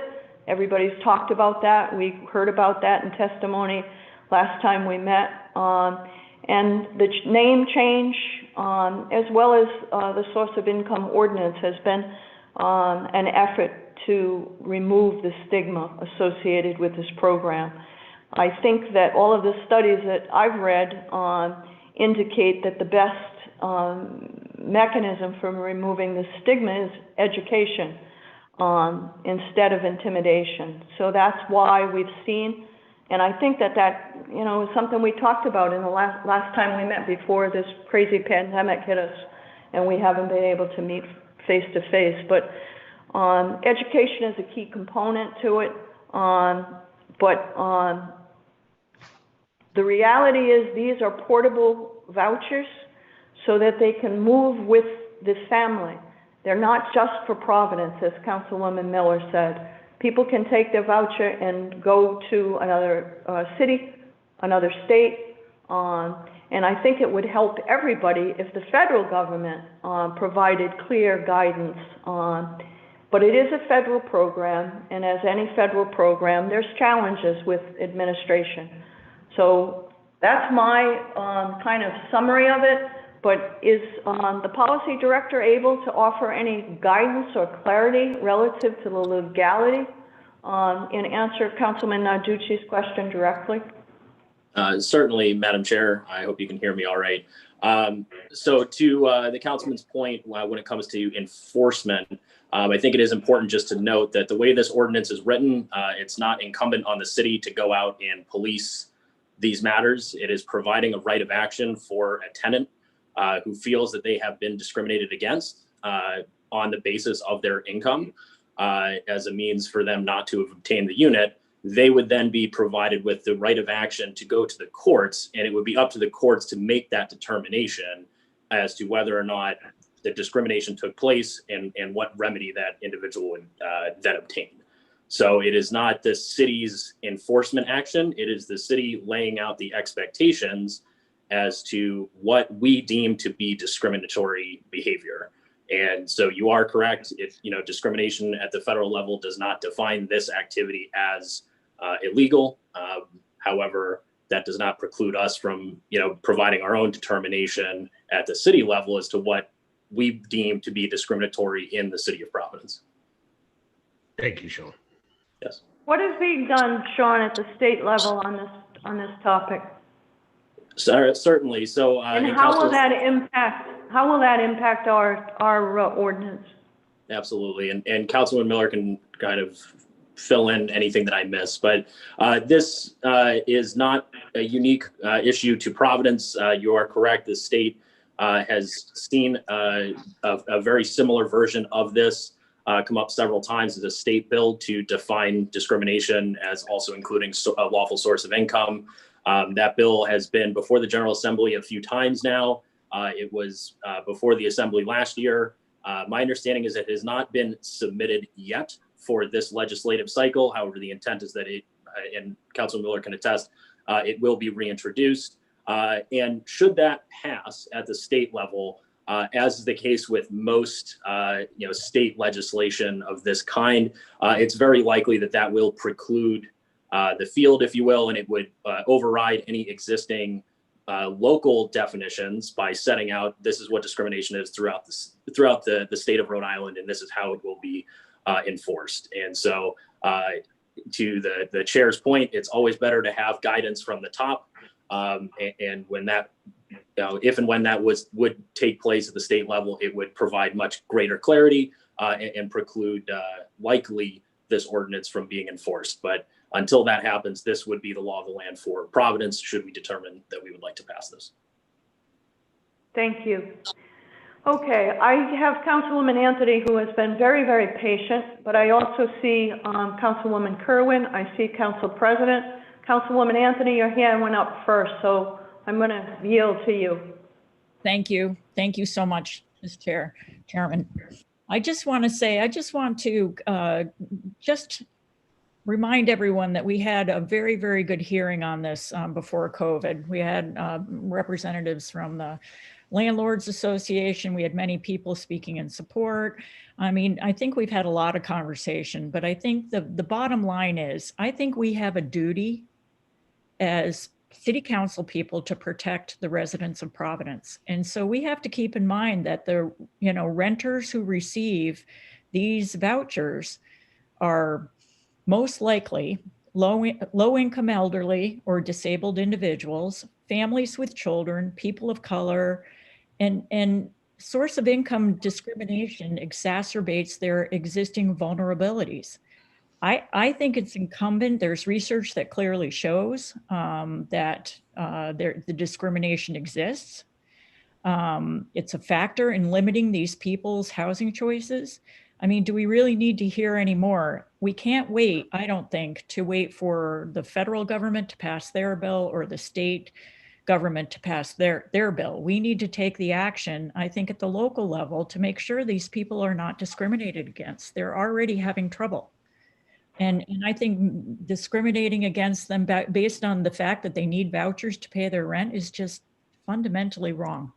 So I'm very supportive of us passing this. I also have to say that I'm very, very pleased to hear Mr. Asen talk about all the proactive programs they've had, reaching out to the landlords, maybe landlords, explaining the program, incentivizing them, new landlords to accept vouchers. I think these are all really, really positive things. So I think we're doing some work with the landlords also, but I think it really is incumbent on us to protect our residents. Thank you, Councilwoman. I see Councilman Goncalves has also his hand raised. Council President, I'm going to yield to the President of the City Council. Would you like to speak next, or? I'm okay waiting for the rest of the council members. Okay. Thank you. Thank you, Chair. Councilwoman Kerwin, you were in queue, and then Councilman Goncalves. Councilman Kerwin.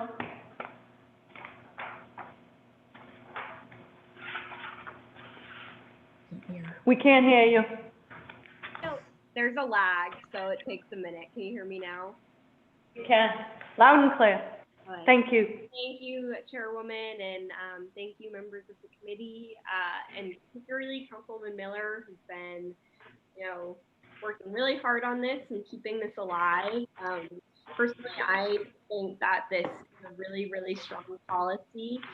I think the fact that our neighbors in Cranston have all passed it and it's come really, really close to passing at the state level, it speaks volumes to how important it is. And I think that if we can get it done in Providence before it does get passed in the state level, that sends a really strong message, like Councilwoman Anthony said, that we want to protect our residents. I believe that it's passed the Senate twice, but the real issue was getting this through the House. But because obviously now there's a change in leadership in the House, I think it probably does have a good chance of passing this year, which is even more incentive, get it done in Providence so we can remind the state that we're leading the way. I think that as someone who people have come to in my neighborhood and said that they've had issues with getting housing because of source of income, this really, really strikes a chord. When Peter Asen and the Housing Authority was kind enough to do the event in my community, people were overwhelmingly supportive. And I think it's difficult for some landlords, and I think it's difficult always when we're, talking about policies that are going to create a little change. And although, it would be different for them, I don't think it's necessarily a bad thing. I mean, the reality is Section 8 voucher holders, that's consistent income for landlords, and I think we forget that when we're, talking about Section 8 tenants as if they're different. The reality is it's not different, there's no difference except they're getting this money and it's consistent. And, especially now as everyone's next paychecks are so, up in the air more than ever as we're kind of struggling through this pandemic, I would think that if I was a landlord, which I'm not going to be anytime soon, I'd be very excited about the prospect of someone telling me that they have no matter what, rent for the next however many months. So for me, it's hard to imagine why there wouldn't be support for this. I think it only kind of lessens the stigma that, people in poverty are facing. And in Rhode Island, 1 in 9 people live in poverty. And so this is going to impact a lot of people in our city. So yeah, I just wanted to kind of bring those ideas up, and hopefully, we've had so much conversation. We don't want to discount landlords because we need landlords. They're providing this essential service to us, but we got to protect the people first. So I do hope, landlords and are thinking about these other sides of it and are willing to kind of accept this change, because it really is going to be a good thing. And my dog is crying because I'm not paying attention to her. But yeah, so thank you, Madam Chairwoman, and thank you, Councilwoman Miller, for working so hard on this and for really starting us off with such a great framing of why this matters. It was really helpful. Thank you, Councilwoman. Councilman Goncalves. Thank you, Madam Chair Ryan, and thank you, Councilwoman Kerwin, for your remarks, and thank you, Councilwoman Miller, for your work and due diligence in putting this forth. Source of income discrimination or refusing to rent to a housing applicant because of that person's lawful form of income, be it Social Security payments, any form of government assistance or child support, and refusing to rent to folks because of this is just quite revolting. And it disproportionately affects renters of color and women and people with disabilities, as the sponsor so eloquently articulated. As Councilwoman Anthony mentioned, while there are countless studies that point to discrimination in housing, we don't need reports to validate that discrimination occurs in housing. And that is just a reality that so many people of color experience in our city. And as Mr. Asen expressed, this would be thousands and thousands of his tenants who are impacted. Only a small handful of states, I believe 16 in fact, ban housing discrimination based on the source of income. And we're behind the curve on a municipal level. Like other municipalities, I wish we would have passed this a long time ago, but I'm glad we're taking this up, and I want to thank the sponsor for her work in vetting this ordinance. With the disproportionate impact of COVID on our communities of color, who are hurting now more than ever, our community needs to step up, our council needs to step up, and this legislation does that. As we know, source of income discrimination continues to be pervasive in our society. And banning source of income discrimination is a critical step toward preventing and undoing the perpetual cycle of homelessness in our city. Councilwoman LaFortune put it very well when she said, housing is a human right, and we can't wait. I believe that we should be moving this out of the ordinance committee and to the full city council for a vote. And I want to thank the sponsor for her work on this. I want to thank the advocates, including the Rhode Island Coalition for the Homeless, Peter Asen, who was on the call tonight, the Providence Housing Authority, HOPE, Housing Opportunities for People Everywhere, DARE, the ACLU, the Rhode Island Coalition Against Domestic Violence, and so many other groups and people and advocates who have been on the front line of advocating for this important piece of legislation. So with that, thank you so much, Madam Chair, and I hope that we can bring this forward to the entire council for a vote. Okay, next up we have Council President Matos. Thank you, Madam Chair. So I would like to speak on support of this legislation. We've been waiting for this ordinance to come to the floor for a vote. I would like to address a few things that I have heard concerns about this ordinance. One says that it's going to be affecting the small landlords, that they will have to be forced to make expensive repairs that they cannot afford. No one is going to be forced, and nobody's forced to make repairs that cannot afford. In this process, if someone is looking to rent an apartment and the apartment doesn't meet the requirements of the program, it's just not going to be approved. But the landlord is not forced to make repairs if they cannot afford. Even more, just on a side note, just during the summer, Governor Raimundo actually put out a program trying to incentivize landlords to participate of accepting individuals that had housing vouchers because of the great need that was out there. And the program was given up to $2,000, I believe, for the landlords that wanted to be participate so they can repair their properties. But again, they're not forced to do it. This is a voluntary process. If they want to, if they don't have the resources to fix a unit, it's just not going to be approved by the program and how that it works. Another thing is that in this past year, in which there were so many individuals that lost their jobs and that were in unemployment, there were a lot of individuals that were not able to make their payments to pay the rents. Let me tell you, those landlords that were renting to individuals that had vouchers, they had their rent money coming to them every month. And to anyone who was renting to individuals that didn't have that security of that income to pay for the rent suffered greatly last year, and many of them still continue to suffer.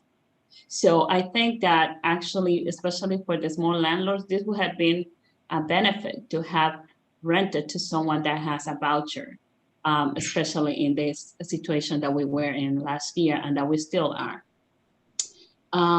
Another thing that I wanted to add is the city of Cranston just approved a similar ordinance. And I thought that the city of Cranston was more conservative than Providence. So I was surprised to hear when they approved it. So I think they proved me wrong. And finally, what I'm asking of the committee, I'm not asking for any committee member that doesn't believe in this ordinance to vote for it. If you don't believe it on it, that's fine. You don't have to vote for it. All I'm asking for this committee is to make a decision. As a co-sponsor of this legislation, together with Councilor Miller, thank you so much for your leadership on bringing this forward, and the other co-sponsor. All I'm asking of you, my colleagues, is to give us the opportunity to have a vote on the floor of the city council for this legislation. I'm not asking you to vote for it if you don't feel that you believe on it. I'm just asking you to please give us the opportunity to hear, to vote for this legislation on the floor of the city council. You have options. If you think that you don't believe on it, you can vote your recommendation is no, and then let us have our own vote on the floor. If you think that you cannot make a decision, you can send it to us without recommendation. And if you think that you cannot support this ordinance, please vote yes, but let us have the opportunity to vote on this item on the floor. Thank you. Thank you, Council President. Councilman Espinal. Councilman Espinal? Oh, thank you. Thank you, Madam Chair, Leader Ryan. Thank you. Question for the sponsor, Councilman Miller. Is this just about Section 8 or this for source of income, or is there other such thing as Social Security, disability, child support? Yeah, thank you, Councilman.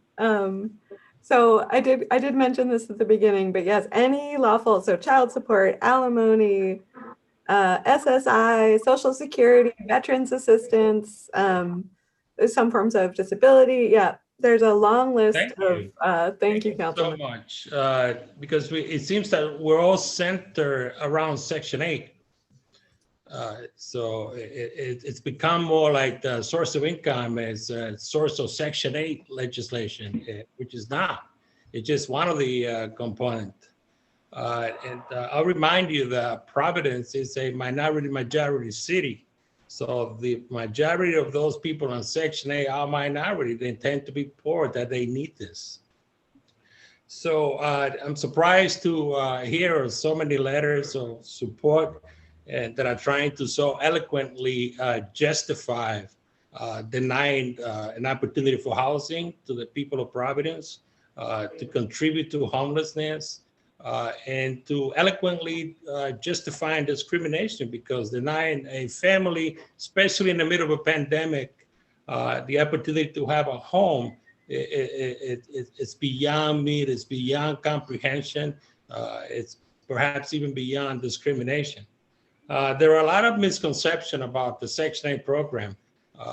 Councilman Narducci stated that it's a lot harder to evict someone on Section 8. Councilman Narducci, I've been a landlord for 27 years, and I have had many Section 8, and I still have Section 8 tenants. And from my experience, I find that it actually never gets to an eviction when if and when a Section 8 tenant becomes an issue. Because you have an office, you have a representative within the Section 8 department that deals with these issues. If you report that to Section 8 that there is an issue, there'll be mediation, there'll be a communication. And believe me, no one on Section 8 wants to lose the program, the voucher, because when you're on Section 8, if you get evicted, you automatically lose your voucher. So it tends to be that it never gets to a point of an eviction. The many years that I've been doing rental with the Section 8, it's been great having Section 8 tenants. It's been great. I had a positive, wonderful experience dealing with the Section 8 office, with the inspectors, with the program representatives. Again, there are just many misconceptions. I have not had any problems. I think it's a great program. Looking at demographic, that the city that we're in, the financial hardship that people have today and that they're under, Council President mentioned Section 8 money is guaranteed income. So during this pandemic, perhaps you would not have had an issue with dealing with one of your tenants that lost his or her income. So it's guaranteed money, it's a guaranteed income. I haven't had an issue. I have not had a problem. I think it's a great program, and I'll be voting for it. I think it's the right thing to do. I think it's our responsibility in the city of Providence to ensure families that if they happen to be on Section 8, that there is housing out there, that there is hope that they can find an apartment that they can provide for their family. So with that, I thank you, Madam Chair, and I thank the sponsors and the supporters of this very important bill that have so eloquently expressed as to why we should all be supporting it. Thank you so much. So I have some folks that want to offer some testimony on, and council members have spoken I see a council committee member, Mary Kay Harris, would like to speak and then I need to open it up to other folks that would like to get a word in edgewise. So Council Majority Leader Mary Kay Harris, please. I will yield to the people because there was some statements. I want to yield to the people first because there was some statements that were made that I would like to clarify, but I do have some things, some questions. Maybe that come out of the discussion. I'll yield to the members. Thank you. So I had a Brian Bishop. Are you with us, Brian? Yeah. Brian? Mute. How's that? Now we've got you. Can you hear me So now? please, we can, sir. Please identify yourself for the record. Sure, it's Brian Bishop, and I am a member of the Providence Apartment Association. And thank you, Brian.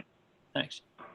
And so, and you folks are the author of one of the letters that we received to the committee? Right. Well, it's a long letter, so I must have something in there because I'm very long-winded. I was going to read it, but it was a bit long. We are the organization that sent the letter. Thank you. So right. Tell us, share with us your thoughts. I think that the committee and the council in general are aware of our concerns with addressing this through ordinance. I will say I can appreciate having heard the input that one of the largest concerns, but I'm not so sure it's the concern about actually having housing, has been the question of whether or not someone might miss out on what they consider to be a good fit or a good possibility. And I think that's worthy of thinking about from a policy perspective. But the housing report that was recently completed suggested that we're waiting on as many as not they're in process, but there could be as many as 10,000 vouchers that we don't have. And so it does seem to me that a much larger concern is whether or not the voucher program and the costs of it and what are available for vouchers are actually able to be brought into the community, whereas with the possibility, I certainly wouldn't suggest that it's quite clear that some people prefer not to rent in the program and have not had the experiences, for instance, that Councilman Espinal brought forward. That our experience with landlords, and we have had, I think we have had outreach from the PHA and from Councilwoman Miller and so forth regarding this is much focused on the Section 8 program. And it's not a question of discriminating against people that have a voucher per se, but a question of working within that voucher program, which requires additional inspections and it's very difficult to characterize from a legal side. And my law degree is I got in a Cracker Jack box as well as anyone else. So one can only relate their understandings. But we're at a delicate balance where people feel, well, we're not really forcing people into the program, but we're going to give somebody a kind of cause of action if they think that you felt that bringing your apartment in might be too complicated, might cost you, might require repairs, inspections, and it has been the constant refrain of I think both PHA and all those who support this to say, the program is so much better. I mean, there's kind of an acknowledgement that there's a reason that people put in their ads that they don't take Section 8. And it's not because they're thinking about what color person might call. It's because of the reputation that program has earned. Now, sure, does that, unfortunately, that perhaps casts on those who receive the vouchers as well as those who run the program and on how that works. But what we haven't seen are landlords speaking to us and from within our ranks who say, yeah, that the change is here. And so instead we're faced with the idea that instead we're told when anybody hears about this program or when they're educated to it, they like it, they want to participate. I mean, if that's the case, then I think it's premature to undertake this when we have a high voucher utilization rate. And one of our largest policy problems then is how to obtain more vouchers and consequent and coordinate with more availability, bringing people into the program. We also recommended in our comments that because the housing strategy that has come forward contemporaneously with this, we suggested that on the incentive side, that the council should consider instead providing the owner-occupied tax rate to non-resident owners who rent in the Section 8 program. Now, as you know, this is something the city provides an 8% tax rate, which is, I mean, no homeowner is paying. I mean, we're paying 30% of gross sometimes on our properties, and the no homeowner is receiving that 8%, that recognition that maintaining that housing for the assistance and for what's required, those kind of incentives are not being passed. And I think the first time incentives, much of what I hear described is great. Get somebody in for the first time, and there are some kind of corporate and background donors who want to assist them with that. And if there's a 500 one-time thing that CVS brings in, maybe that helps the sting. It helps somebody to go through the inspection. That's great. What I don't see is a consistent program of incentive that's looking to convert more people into the voucher program when we have a high utilization rate already, and we're really saying, how do we keep that capacity there? How do we educate and bring people in? And what I have not had back after a couple of years of I think good faith approaches from folks, what I haven't seen are, I said, bring me the landlords who can describe the change, who are really happy, because we will put them in front of our members, and we will make that happen. And obviously, some of the support, I understand there's a letter from West Broadway, and Councilwoman Miller said that that many of those people are they do reside in their own home, but they were kind of excited about the program and so forth. I think that's great, but of course, that's the people to whom this would not apply. And some of that is hovers in the legal realm, but I think it's fairly easy to like this when you really understand you have a choice, when you really understand that you're investing to provide this, and that when the PHA and the program are demonstrating to people the benefits of that, when the city is providing the kind of tax incentives to folks who rent in Section 8, that I think there'll be all the Section 8 that you can need and more. And at that point, if someone can really say, well, yeah, there's some really, there's 25 recalcitrant owners of many properties who just won't participate, well, then we have something to point at. But the vast majority of properties, of rental properties in Providence, are owned by people who own 1 or 2 properties. So it is education, it is outreach to these folks on an individual basis. This is not a case of people that own, or at least a predomination of people that own 50, 100 units and will not participate in the program. And if that's the case, if the change comes to pass, and then we identify through, look, we can ask PHA to report it. They don't have to report it as just fine. I guess technically it's not discrimination. Or if I had to report it, if you have nothing but, let's have the reporter. Really, let's see what that problem is, when I think our high utilization rate suggests that that we are not, we need more vouchers, as much or more so than there's evidence that there are people who will not provide these homes for the program. And thank you very much for your time. Thank you. Okay, we've got more people lined up to speak. Council President, would you like to speak? I would like to respond to some of the comments that Brian made.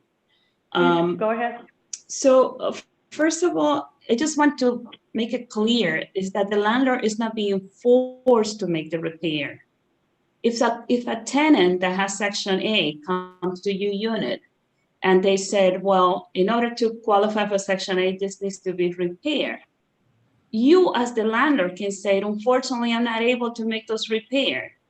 They're not going to force you to make the repair. So that's a misconception that needs to be clarified. If the landlord wants to do the repairs so the unit will qualify, then there's an agreement on both parties, but you're not being forced to make the repairs. You don't have to say, I'm not going to rent to you because you have Section 8. It says, I cannot rent to you because I'm not able to make those repairs right now, whatever reason you may have. The other thing is Brian mentioned about affordable housing and incentives through the taxes. And let me tell you, that's a great idea. And this is some conversations that we had internally about all the things that we need to do at the city level in order to make sure that we have affordable housing.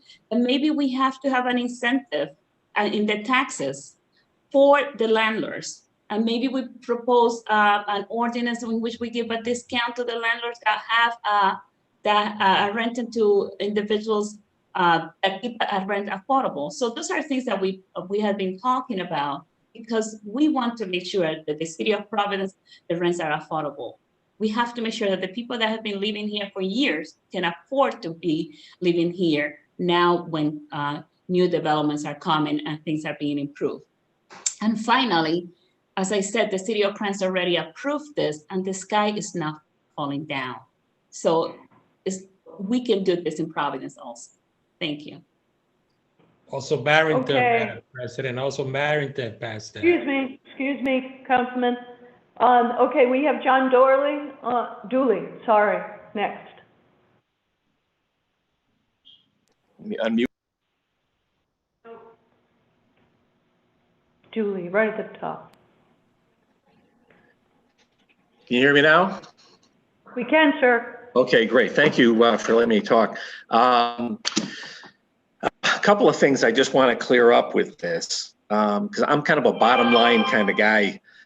When you talk about this thing, and as a landlord, and I've been a landlord in Providence for 25 years, I bought my first home, I lived there, I fixed it up, I bought some other homes, fixed them up. And that's a story of a lot of people and a lot of landlords in Providence. And I've talked to a lot of different people. I don't have any Section 8 people. But when I have had people contact me and they said they had Section 8, I would ask them, well, what's your voucher? How much can you afford? And the problem is the Section 8 vouchers only, you guys are all talking about how it's all in certain neighborhoods. That's because they're not up to what the rents are in different parts of the city. And so why are all the poor people, all the Section 8 people living in the poor areas? It's really, really simple. Because Section 8 doesn't pay enough for people to live in the more affluent areas. Is Peter still here? I don't think that's correct. That's I not am. a correct assessment. What's Peter, could you clarify? We do have a slightly higher payment standard for the east side, but I think it's reasonable to say that, the higher amount that we do pay now on the east side, it doesn't necessarily keep up with a lot of the rental units that are on the east side. I mean, I think that it goes without saying, of course, that the ordinance does not require a landlord to accept less rent than what they want to accept. I understand that. I'm going to get to that in a second, but I just want to make everybody clear, because I've heard this thing over and over again, how, oh, it's just so terrible that all the Section 8 people are living in certain neighborhoods in the city. If you people were serious about addressing that problem, you'd raise the taxes on the owner-occupied people and put in an added voucher, as they do in Washington, D.C., so they can actually afford to live in your neighborhood on Blackstone Boulevard. You know what? Everyone can't afford to live on Blackstone Boulevard, whether you're renting or owning. Okay? And if the city council, but I'm getting a little upset because I get people saying I discriminate and this and that, and I'm getting beaten up as a landlord like I'm a bad guy for fixing up old housing and providing housing for people. And even if I'm one of the good landlords, I catch all kinds of flack. And just the talk about like discrimination and things. I went and I talked to a lot of different landlords, and I had African-American landlords, Latino landlords, all kinds of people. And the first thing they said to me was, oh yeah, I'm never doing that again, which says, A, they did it and they had a bad experience. Now it may have been 10 years ago. And I think in talking to Peter, we started talking and they've been working on different things the last 2 years. And I think they're doing an outstanding job and having these different incentives and stuff. That's the way to address the situation, which points to the fact that they have almost 100% utilization. Boston doesn't have that. None of these other cities and towns you're talking about that have this law in place or this ordinance have as high of a utilization as Providence. So maybe they should be doing it the way Providence is. If you use that logic, Cranston, Arrington, give me a break. Providence, we have a lot of problems in Providence, but the bigger problem that we have isn't that, that everyone's discriminating against people. Section 8, we have the highest utilization rate like in the country. So what does this law really do? You talked about that a minute ago, legally. So if I had somebody that comes to me and they say, I have Section 8, and I tell them I can't, that's not enough for what my rent is. You can tell me, oh yeah, John, you don't have to worry about it. All this law, this ordinance does is it allows them to take me to court. And now I got to hire a lawyer and go in and defend myself. And even if I win, that's all this law does. It gives people an ability to take landlords into court and try to sue them over this. Now, whether they win or lose, it's going to cost me a lot of money. It doesn't really address the problem. The problem we have in Providence is we need more vouchers, and we need to have vouchers that are equal to the level of what the rents are and where the market's at. And we need to try to provide more housing. And by doing this, someone said, well, I spent a lot of time out of my time and with people at PHA and with the state. And they said, well, we want to have a stick and a carrot. And if you've had anyone here ever been around a horse, if you hit a horse, you wave a stick at him, do you think he's going to take the carrot? All this is doing is pushing back on a lot of landlords and a lot of good landlords out there who don't even want to get close to this thing. What you need to do is actually what the PHA's been doing and have incentives and have different things. And we've talked to them and we're willing to promote people like the councilman there who's had a good experience with Section 8. That's great. That's the way you solve this problem. You don't solve it by saying, oh, people can take people to court if they think they've been discriminated against. Because all that's going to do is cause a lot more problems. It doesn't address what's the real problem. And it doesn't address capacity, as I think Councilman LaFortune or someone brought up. It won't increase capacity. There are a lot of things the city council could do to try to increase capacity and have more housing. And the problem is for even a lot of the lower end housing, it costs too much. I'm also a contractor. It costs too much to build the properties. At the end of the day, the rents that you can get, it doesn't even pay for itself. That's a problem. That's a problem that the city council can kind of address. But I can't believe we're spending so much time and energy on something like this when we have almost 100% utilization. They're doing a great job. I guess the last thing too is this whole moral argument that I've heard tonight on many levels. And but it's okay if someone is owner occupied to discriminate against the people. That's okay. So can they do that if they're black or Latino or they have kids? If you live there, it's okay to discriminate against them because they're black? Irish need not apply? Is that okay? Is that where we're going back to? As long as you live in the house, you can discriminate. But if you can't, then the person can sue you. That's not fair. That's baloney. If you guys had any real convictions in your moral judgments, you would not say that it's only the people who don't live in the building that are subject to this ordinance. That just makes you look foolish. I can't believe you guys are even putting that up like that. If it's good enough for owner occupies, then it should be for all. And as I've said to a lot of people, you can have whatever you want and different ordinances and different things for renters and for landlords and stuff like that. But the last thing that you got to realize, whenever more burdens and things are put on the landlords, it funnels down to having higher rents. It's just economics 101. I know people said they didn't have many science classes and stuff. And I don't know if everyone had economics classes when they were in school, but it's anything that you do. So, and I'm not saying that you can't do anything, but if you're going to do something, realize that it's going to end up driving up rents. The more burdens you put on landlords, it just drives up rents because it's our time. You got to spend more time on this. We got to spend more time on either fixing things up or whatever, and they can. So, but if you put the proper incentives in place, that will take care of that. And you won't have a problem. But just giving a way for people to sue landlords, to me, is a really cowardly way for the council to be approaching this problem. Do you guys want to put up the money to have incentives so that people can actually afford the neighborhoods that they want to live in? I would say, wow, you guys could be proud of that.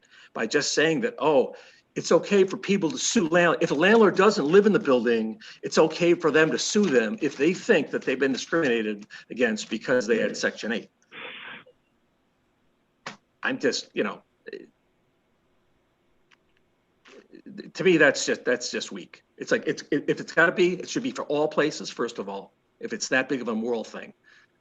And then the last thing is, the reason people can't live in certain neighborhoods is because, and Peter can address what the levels are, they don't pay enough. And if the city council wants to raise the revenue so that the Section 8 people can actually afford to live on the nicer neighborhoods in Providence, but I've yet to see that kind of thing on the city council that they're willing to raise taxes on people to help poor people live in nicer neighborhoods. I'd love to see it. I think it'd be great. But I think Section 8 is a great program. And I think Providence Housing Association is doing a great job of doing it. And that's why they actually have almost 100% utilization, unlike Boston, unlike Barrington, unlike Cranston, and unlike places that are on the books for years. Thank you, Mr. Dooley. Thank you. Thank you, Mr. Dooley. I've got Council President has been waiting to speak. Yeah, but somebody's got to silence their phone. Somebody's phone keeps beeping and it's pretty annoying and you can't hear what people are talking about because somebody's background noise of a phone beeping. Thank you. Council President.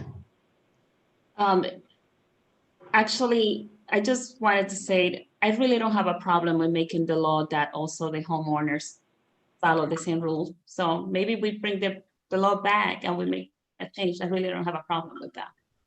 Thank you.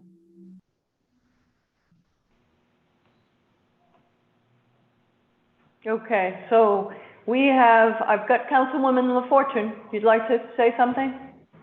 Yeah, thank you, Chair. So just in response to Mr. Dooley's comments, and thank you for sharing your concerns. The reality is that there are people who own their own, who are owner occupied, who do rent to Section 8. This is, I always cringe when we talk about like moral issues, because housing is something that should be a right for everyone. I'll give you an example. This morning I went on a run, and we think about the COVID pandemic and how it impacts marginalized communities. And I watched this man who's homeless, not wearing a mask, and as I'm running, he's like went into the trash and pulled out a bottle and drunk from it. And all I'm thinking is, oh my goodness, imagine if the person who was drinking from that bottle had COVID. Now this person is going to be affected. This person might not have a home to go to be safe. It's about providing access to housing to all people. Now, I actually introduced an ordinance, which is sitting on committee. It's a residential TSA, which would incentivize developers to allocate a certain percentage of their housing units to affordable housing. However, affordable housing is a major issue. And, you talked earlier about, if anyone took economics, my graduate program was quite quantitative heavy. So economic statistics, were some of my courses, and we know this is supply and demand. We do have low supply, but we do have to take multiple approaches in ensuring that our residents have access to housing. This is not an East Side, every other community thing. It's not although housing impacts marginalized communities, which are people of color, Black, Brown, Indigenous, and also people of lower socioeconomic status and people with disabilities and veterans, it shouldn't be a black and white thing. It should be creating structures to allow people to provide access to housing if someone is able to pay. So all it is saying that if someone meets all the criteria that is outlined, whether it's a credit check, and if the owner chooses and they're registered to be able to rent out to Section 8 or whatever, they should be able to do it. And again, going back to Councilman Espanol, it's not just Section 8. It's about ensuring that people with different types of sources of income, maybe it's disability, maybe it's Social Security, can have access to housing. That's it. We just want to make sure that every resident in Providence can have a fair chance to have access to affordable housing. Just personally, I can share, one day you and I could talk about when I was discriminated, when I first moved back to Providence, and put in my deposit for an apartment, and someone went for me to bring the application because I didn't move back. And when the person saw me, right, I was told that the apartment was no longer available. And so there's different types of discrimination that happens, and it happens everywhere. What we're trying to do is set standards to prevent it from happening so that if for someone who has children, and I've spoken, there was a parent, a young woman, she had 3 children, she was nursing 1. There were people in the community, my community, who bought her groceries. I went grocery shopping for her. She was living out of her car. And I remember pulling up to drop groceries to her, and she's nursing her child in the front seat of the car because there wasn't housing. And all the homeless shelters that support families were full. So what is someone to do? And we hear stories of people having vouchers or people having different types of sources of income, but they don't have access to housing. So yes, we need more housing. We need to increase the stock. We need development. We need to make sure that if a developer is developing housing here, they're allocating a certain percentage of those housing units to affordable housing. But we also need to ensure that people who are here with vouchers right now, or who have different types of source of income, can have a fair chance to getting affordable housing. So it's not moral, it's the right thing to do. That's called that's democracy. That's living in a city where government infrastructure supports you. It's providing everyone with a fair chance to housing. Thank you, and Thank you, Councilwoman. Thank you. We have Christina Contreras-Fox that would like to speak. Good evening. Excuse me. Can you hear me all right? We can. Thank you. Thank you so much, Chairwoman Ryan, and thank you to the members of the committee for your consideration today.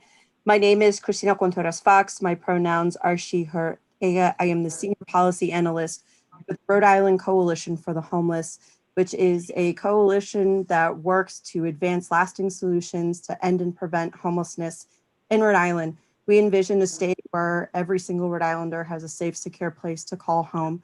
And I submitted some written testimony, but I also want to speak to our support of the proposed ordinance from Councilwoman Miller to ban discrimination based on source of income. So as many folks have spoken to this evening, legalized housing discrimination is real, and it also plays a real and pivotal role in perpetuating homelessness. It can create a nigh insurmountable barrier for Rhode Islanders who are trying to find a safe place to live for themselves and their families.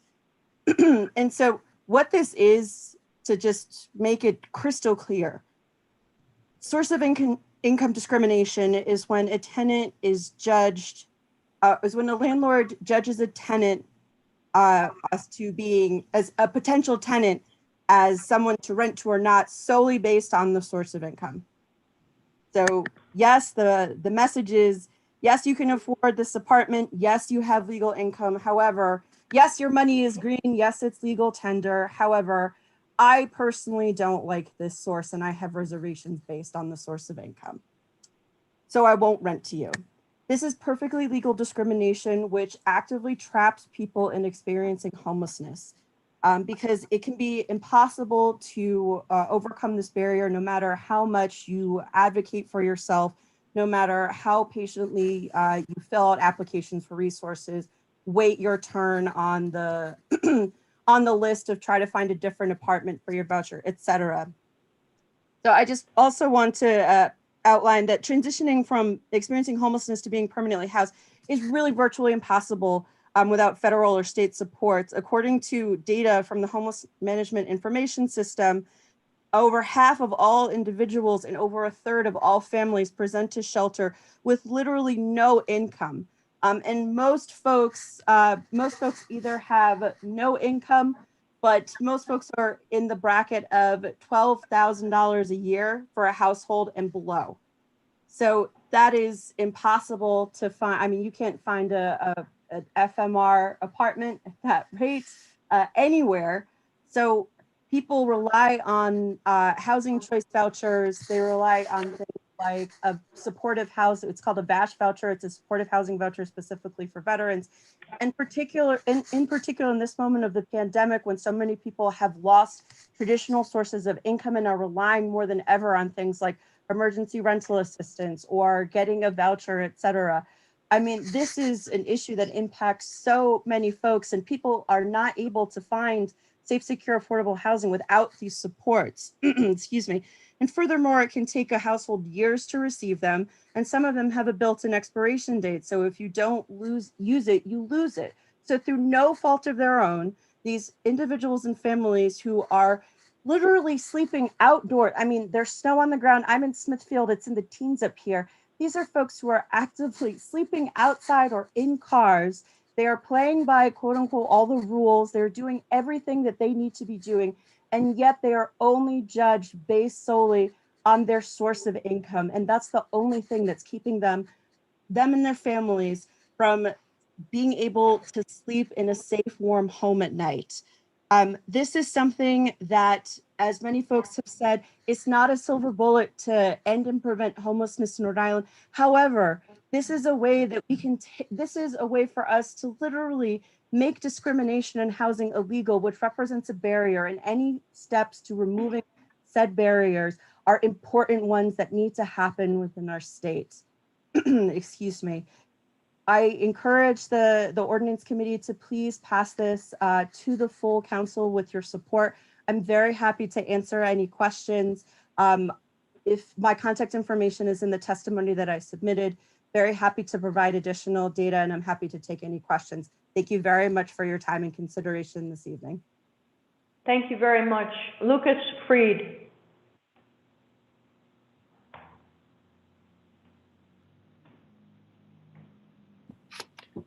Thank you for the opportunity to speak tonight.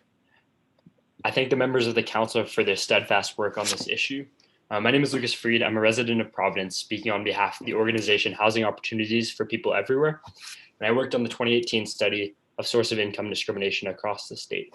Source of income discrimination, as you know, is a cross-cutting issue that affects veterans receiving VASH vouchers, those with Social Security disability benefits, and those receiving child support, housing voucher holders, among others. And Providence Journal reports that across the state, 70% of voucher holders are families and 87% are households headed by women. Now, according to a 2019 study by the DC Center on Budget and policy priorities within the Providence-Warwick metropolitan area, families with children disproportionately end up using their vouchers in high poverty, low opportunity neighborhoods, even when qualifying apartments exist in low poverty, high opportunity areas. This is an issue that has been previously raised. And the payment standard in Providence that a voucher holder can apply an apartment up to is over $1,000 for a 2-bedroom apartment, which makes units across the city potentially available to them.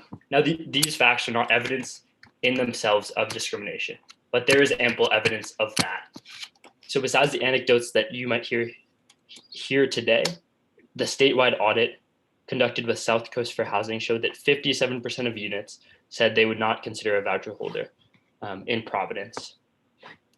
Now, it has been said tonight that vouchers in Providence have high utilization rates, and that people with public assistance or vouchers do eventually have success in using those vouchers.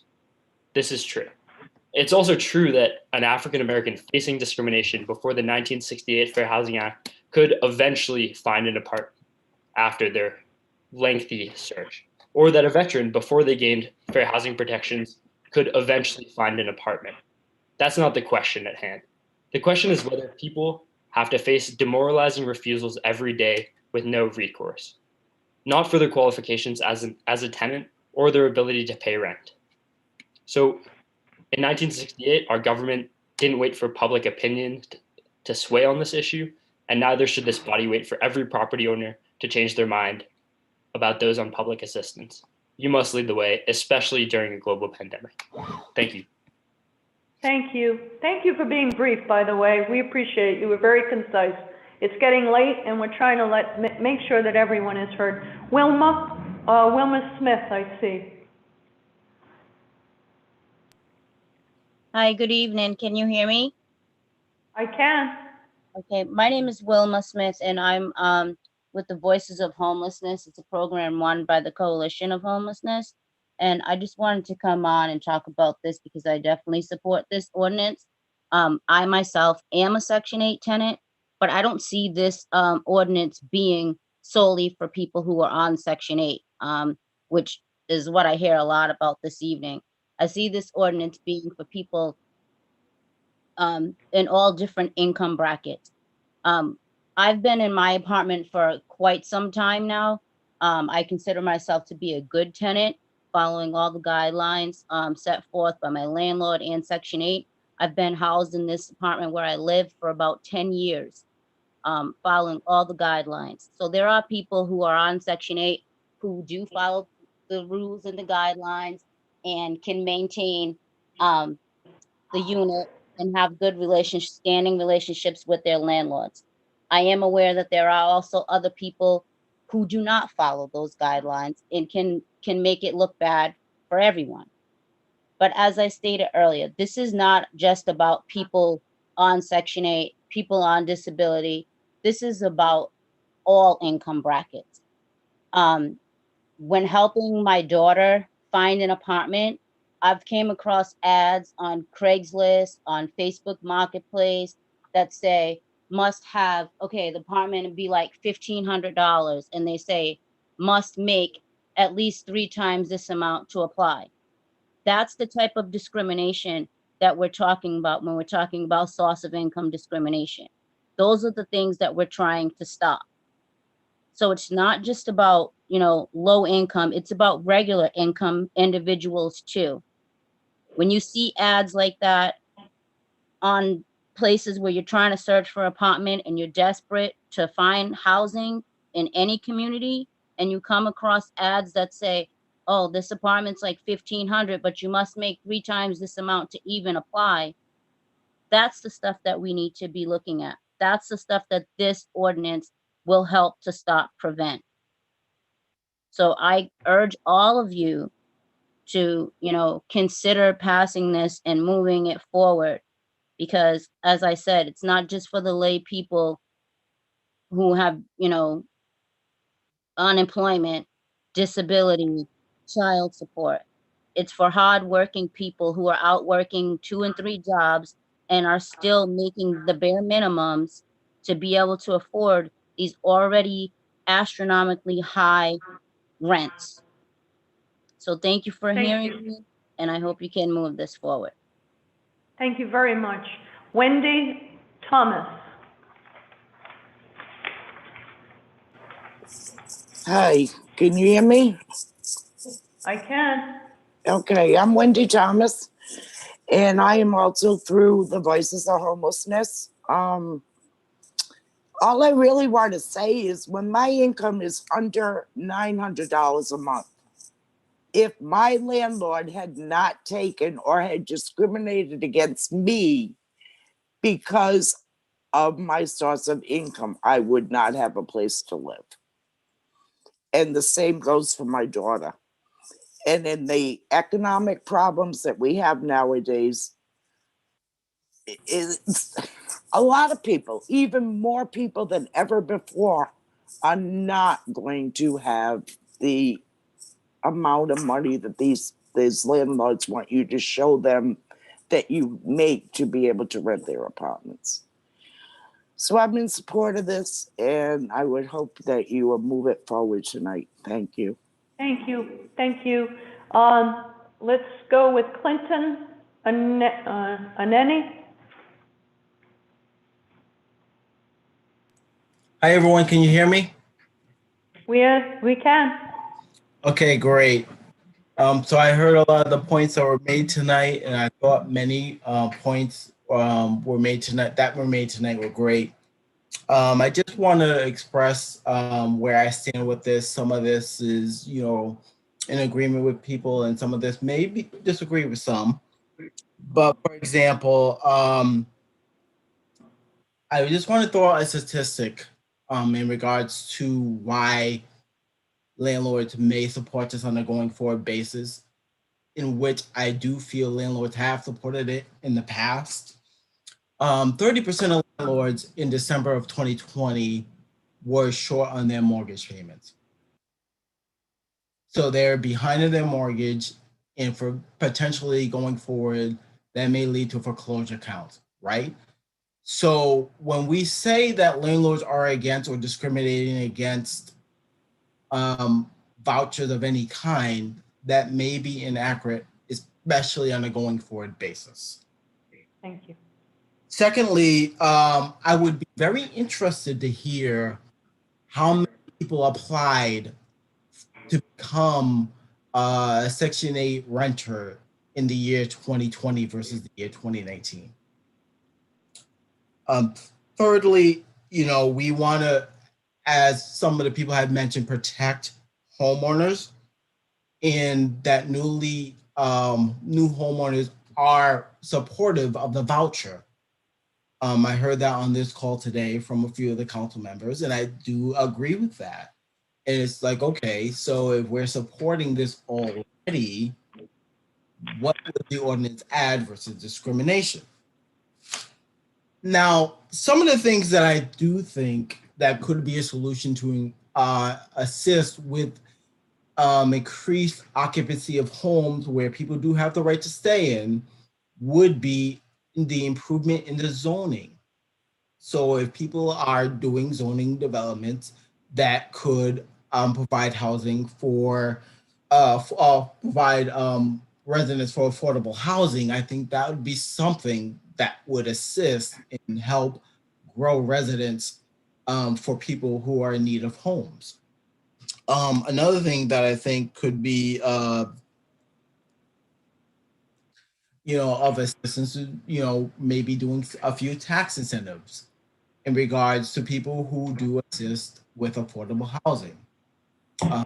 There are a few vacant properties in the city of Providence. I think if those are repaired or incentivized to be repaired based on affordable housing for people, that would be something that people would not only drive to do, but would help with this case.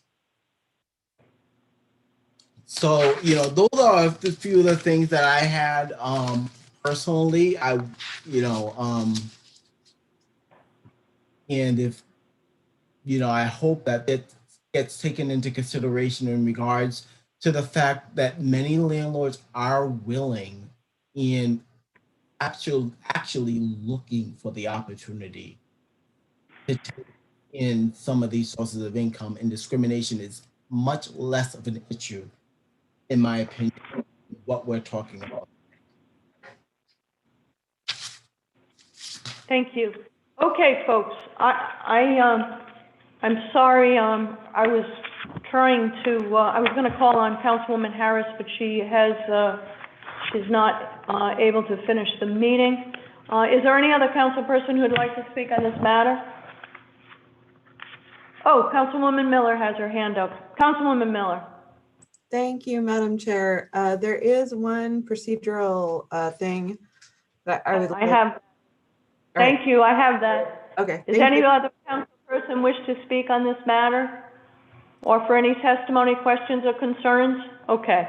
So Councilwoman Miller has an amendment that she would like to make. In Councilwoman, it is in 16-55 under lawful housing practices. It is A2A, and it is striking, it's under the section which refers to loans. Is that correct? That is correct.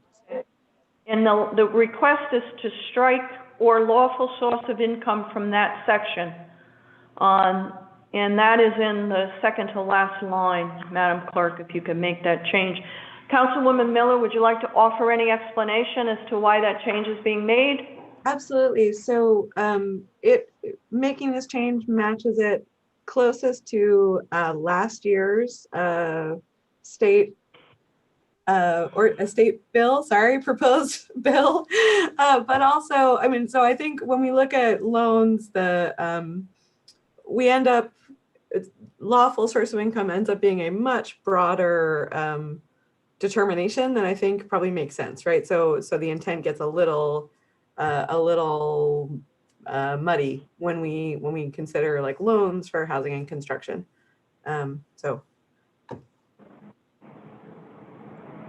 Okay. So motion to make the change at the request of Councilwoman Miller. May I have that motion to make that change? Motion made by Council Vice Chair Castillo, seconded by Councilman Narducci. All in favor? Aye. Aye. Ayes have. Any nays? Any opposed? Ayes have it. Motion passes. The matter is amended. Okay. Any other comments, questions, concerns relative to this document? No from the committee? Is there a motion from the committee? What is the pleasure of the committee? Councilwoman Miller. Madam Chair, I'd like to make a motion that we send this back to the council floor with approval from this committee. As amended. As amended. As amended, thank you. Okay. Is there a second for the council sponsors, Councilwoman, who is the sponsor of this, to make a recommendation to the full council for approval of this ordinance? Do I have a second? Committee members, do I have a second?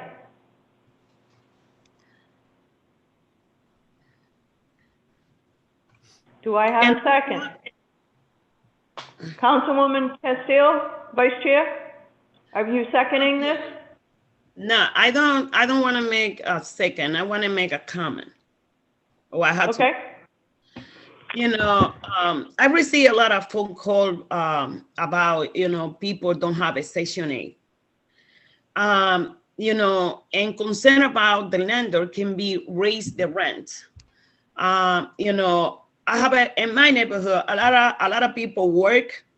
They concerned about this ordinance because I understand the voucher, and I'm really understand what's the council meeting wanted proposal and putting in there, and I agree everything. But I'm thinking about it, the people don't have a Section 8. When the rents go up, how they can afford it? How we can help that people too to get in an apartment. So we benefit Section 8, and I really agree Section 8. I really agree that people can be in their apartment, they can find place to live. But I'm thinking about it, the other group of people, like pay rents, work in a stronger situation. They don't make like too much money. The minimum wage in this town is like thing like I can't believe. You know, people can make $15, $15, $16 is only the union people. The other group of people go a minimum wage and the rent go up. I wanted someone explain to me what I can do. Not too many people qualify for Section 8 because you have to get the income to get Section 8. So how this group of people affect can be solved by. So we got other problem because we have a Section 8 voucher to give it to these people. The rent go up. How I can help my people, my community, don't have a Section 8 and the rent go up. And we have the other problem. And that's my concern. Councilwoman Miller, do you have any response to that? Yeah, I mean, I think, thank you, Councilwoman Castillo. So I would just say two things. One, I think this ordinance doesn't, like I said before, it doesn't like take on or challenge the large problem of affordable housing, right? I think we have so much to do in council over the next couple of years to stand up for our residents who are getting priced out of our neighborhoods over and over and over again, right? I admit when I initially introduced this, I now going on 2 years, I thought that this would be a low-hanging fruit issue and that we would move on to some of the big issues in front of our neighborhood, in front of our residents on affordable housing. And, you know, we've heard some of them from landlords tonight, right? About ways that the city of Providence can help create more affordability, broad scale. So I am 100% with you on that. I don't, you know, I've looked and I don't see any evidence, and maybe Peter Asen could also speak to this. There's no evidence that rent goes up because there is a Section 8 voucher in the neighborhood.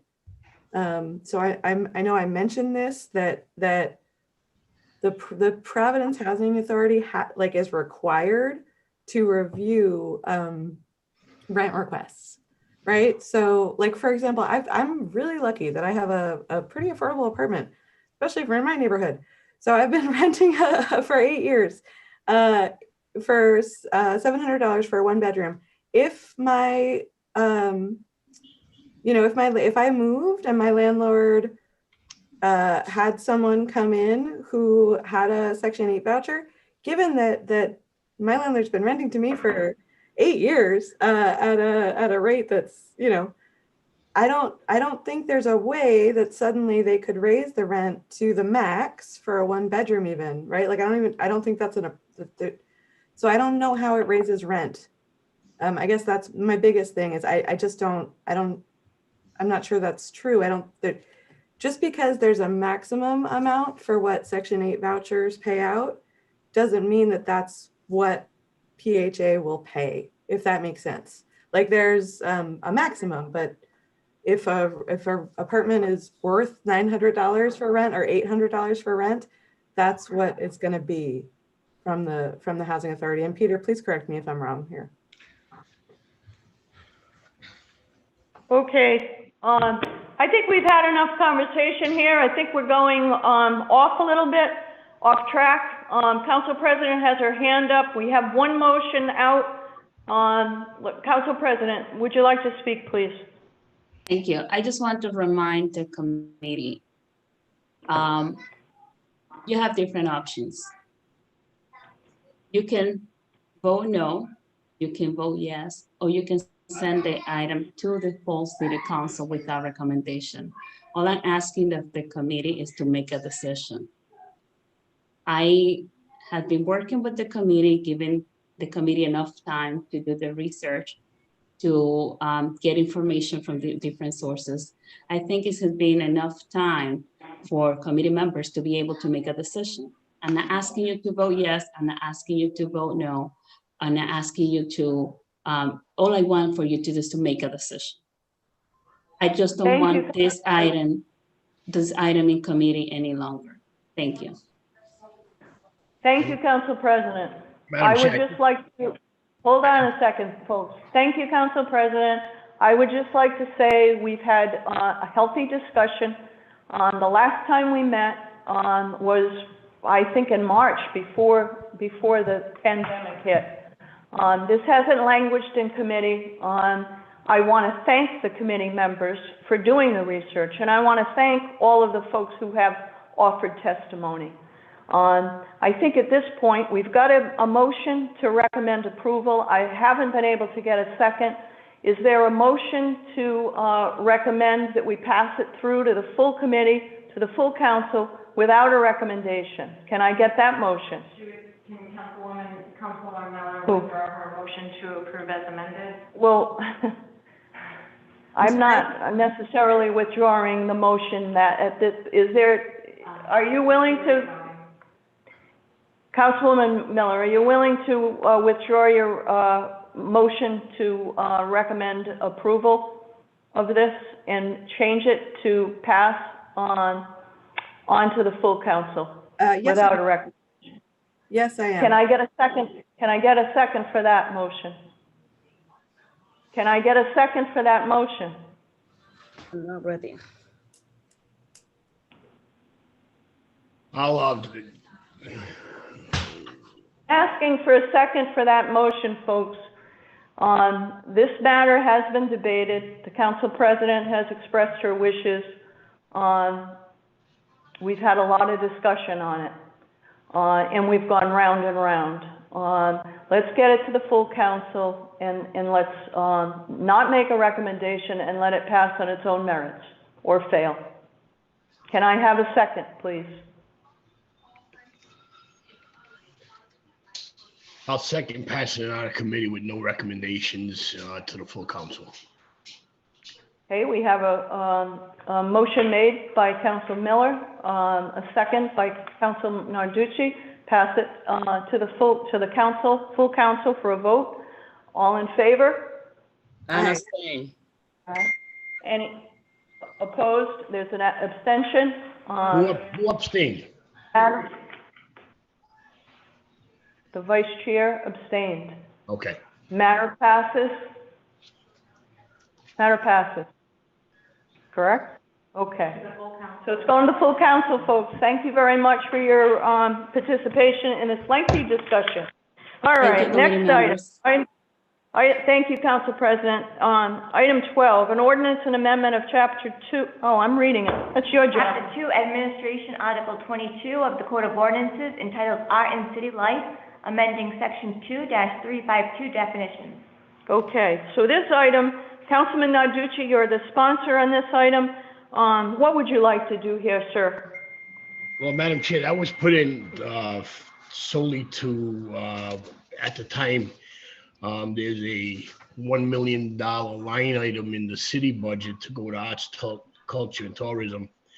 And I felt that we should not be putting them in a line item in the budget where they have all this other monies that comes in and they're very wealthily funded. As we all know, our discussion tonight is like, what are we doing? $1 million could take care of quite a bit of other problems we got going on in our city. So with that being said, with this budget up and right now, I just want to continue this until I see what's going on in the upcoming budget. Okay, fair enough. So would you make a motion to continue this matter? I would, yes. Motion to continue. May I have a second? Seconded by Councilwoman Miller. All in favor? Aye. Aye. Aye. Any opposed? Ayes have it, motion passes. There is no further, correct? No further business on the agenda tonight. Thank you very much for your input, your patience. Greatly appreciate you hanging in there with us. Motion to adjourn, anyone? Second. Anyone? Motion to adjourn. Motion by Vice Chair, seconded by Councilwoman Miller. Second. All in favor? Aye. Any opposed? Ayes have it, we're adjourned. Thank you all. Thank you. Thank you. Thank you, Solicitor. Thank you, Deputy Director of Policy, for all your work on this, and the Chief of Staff, and Billy Tepner.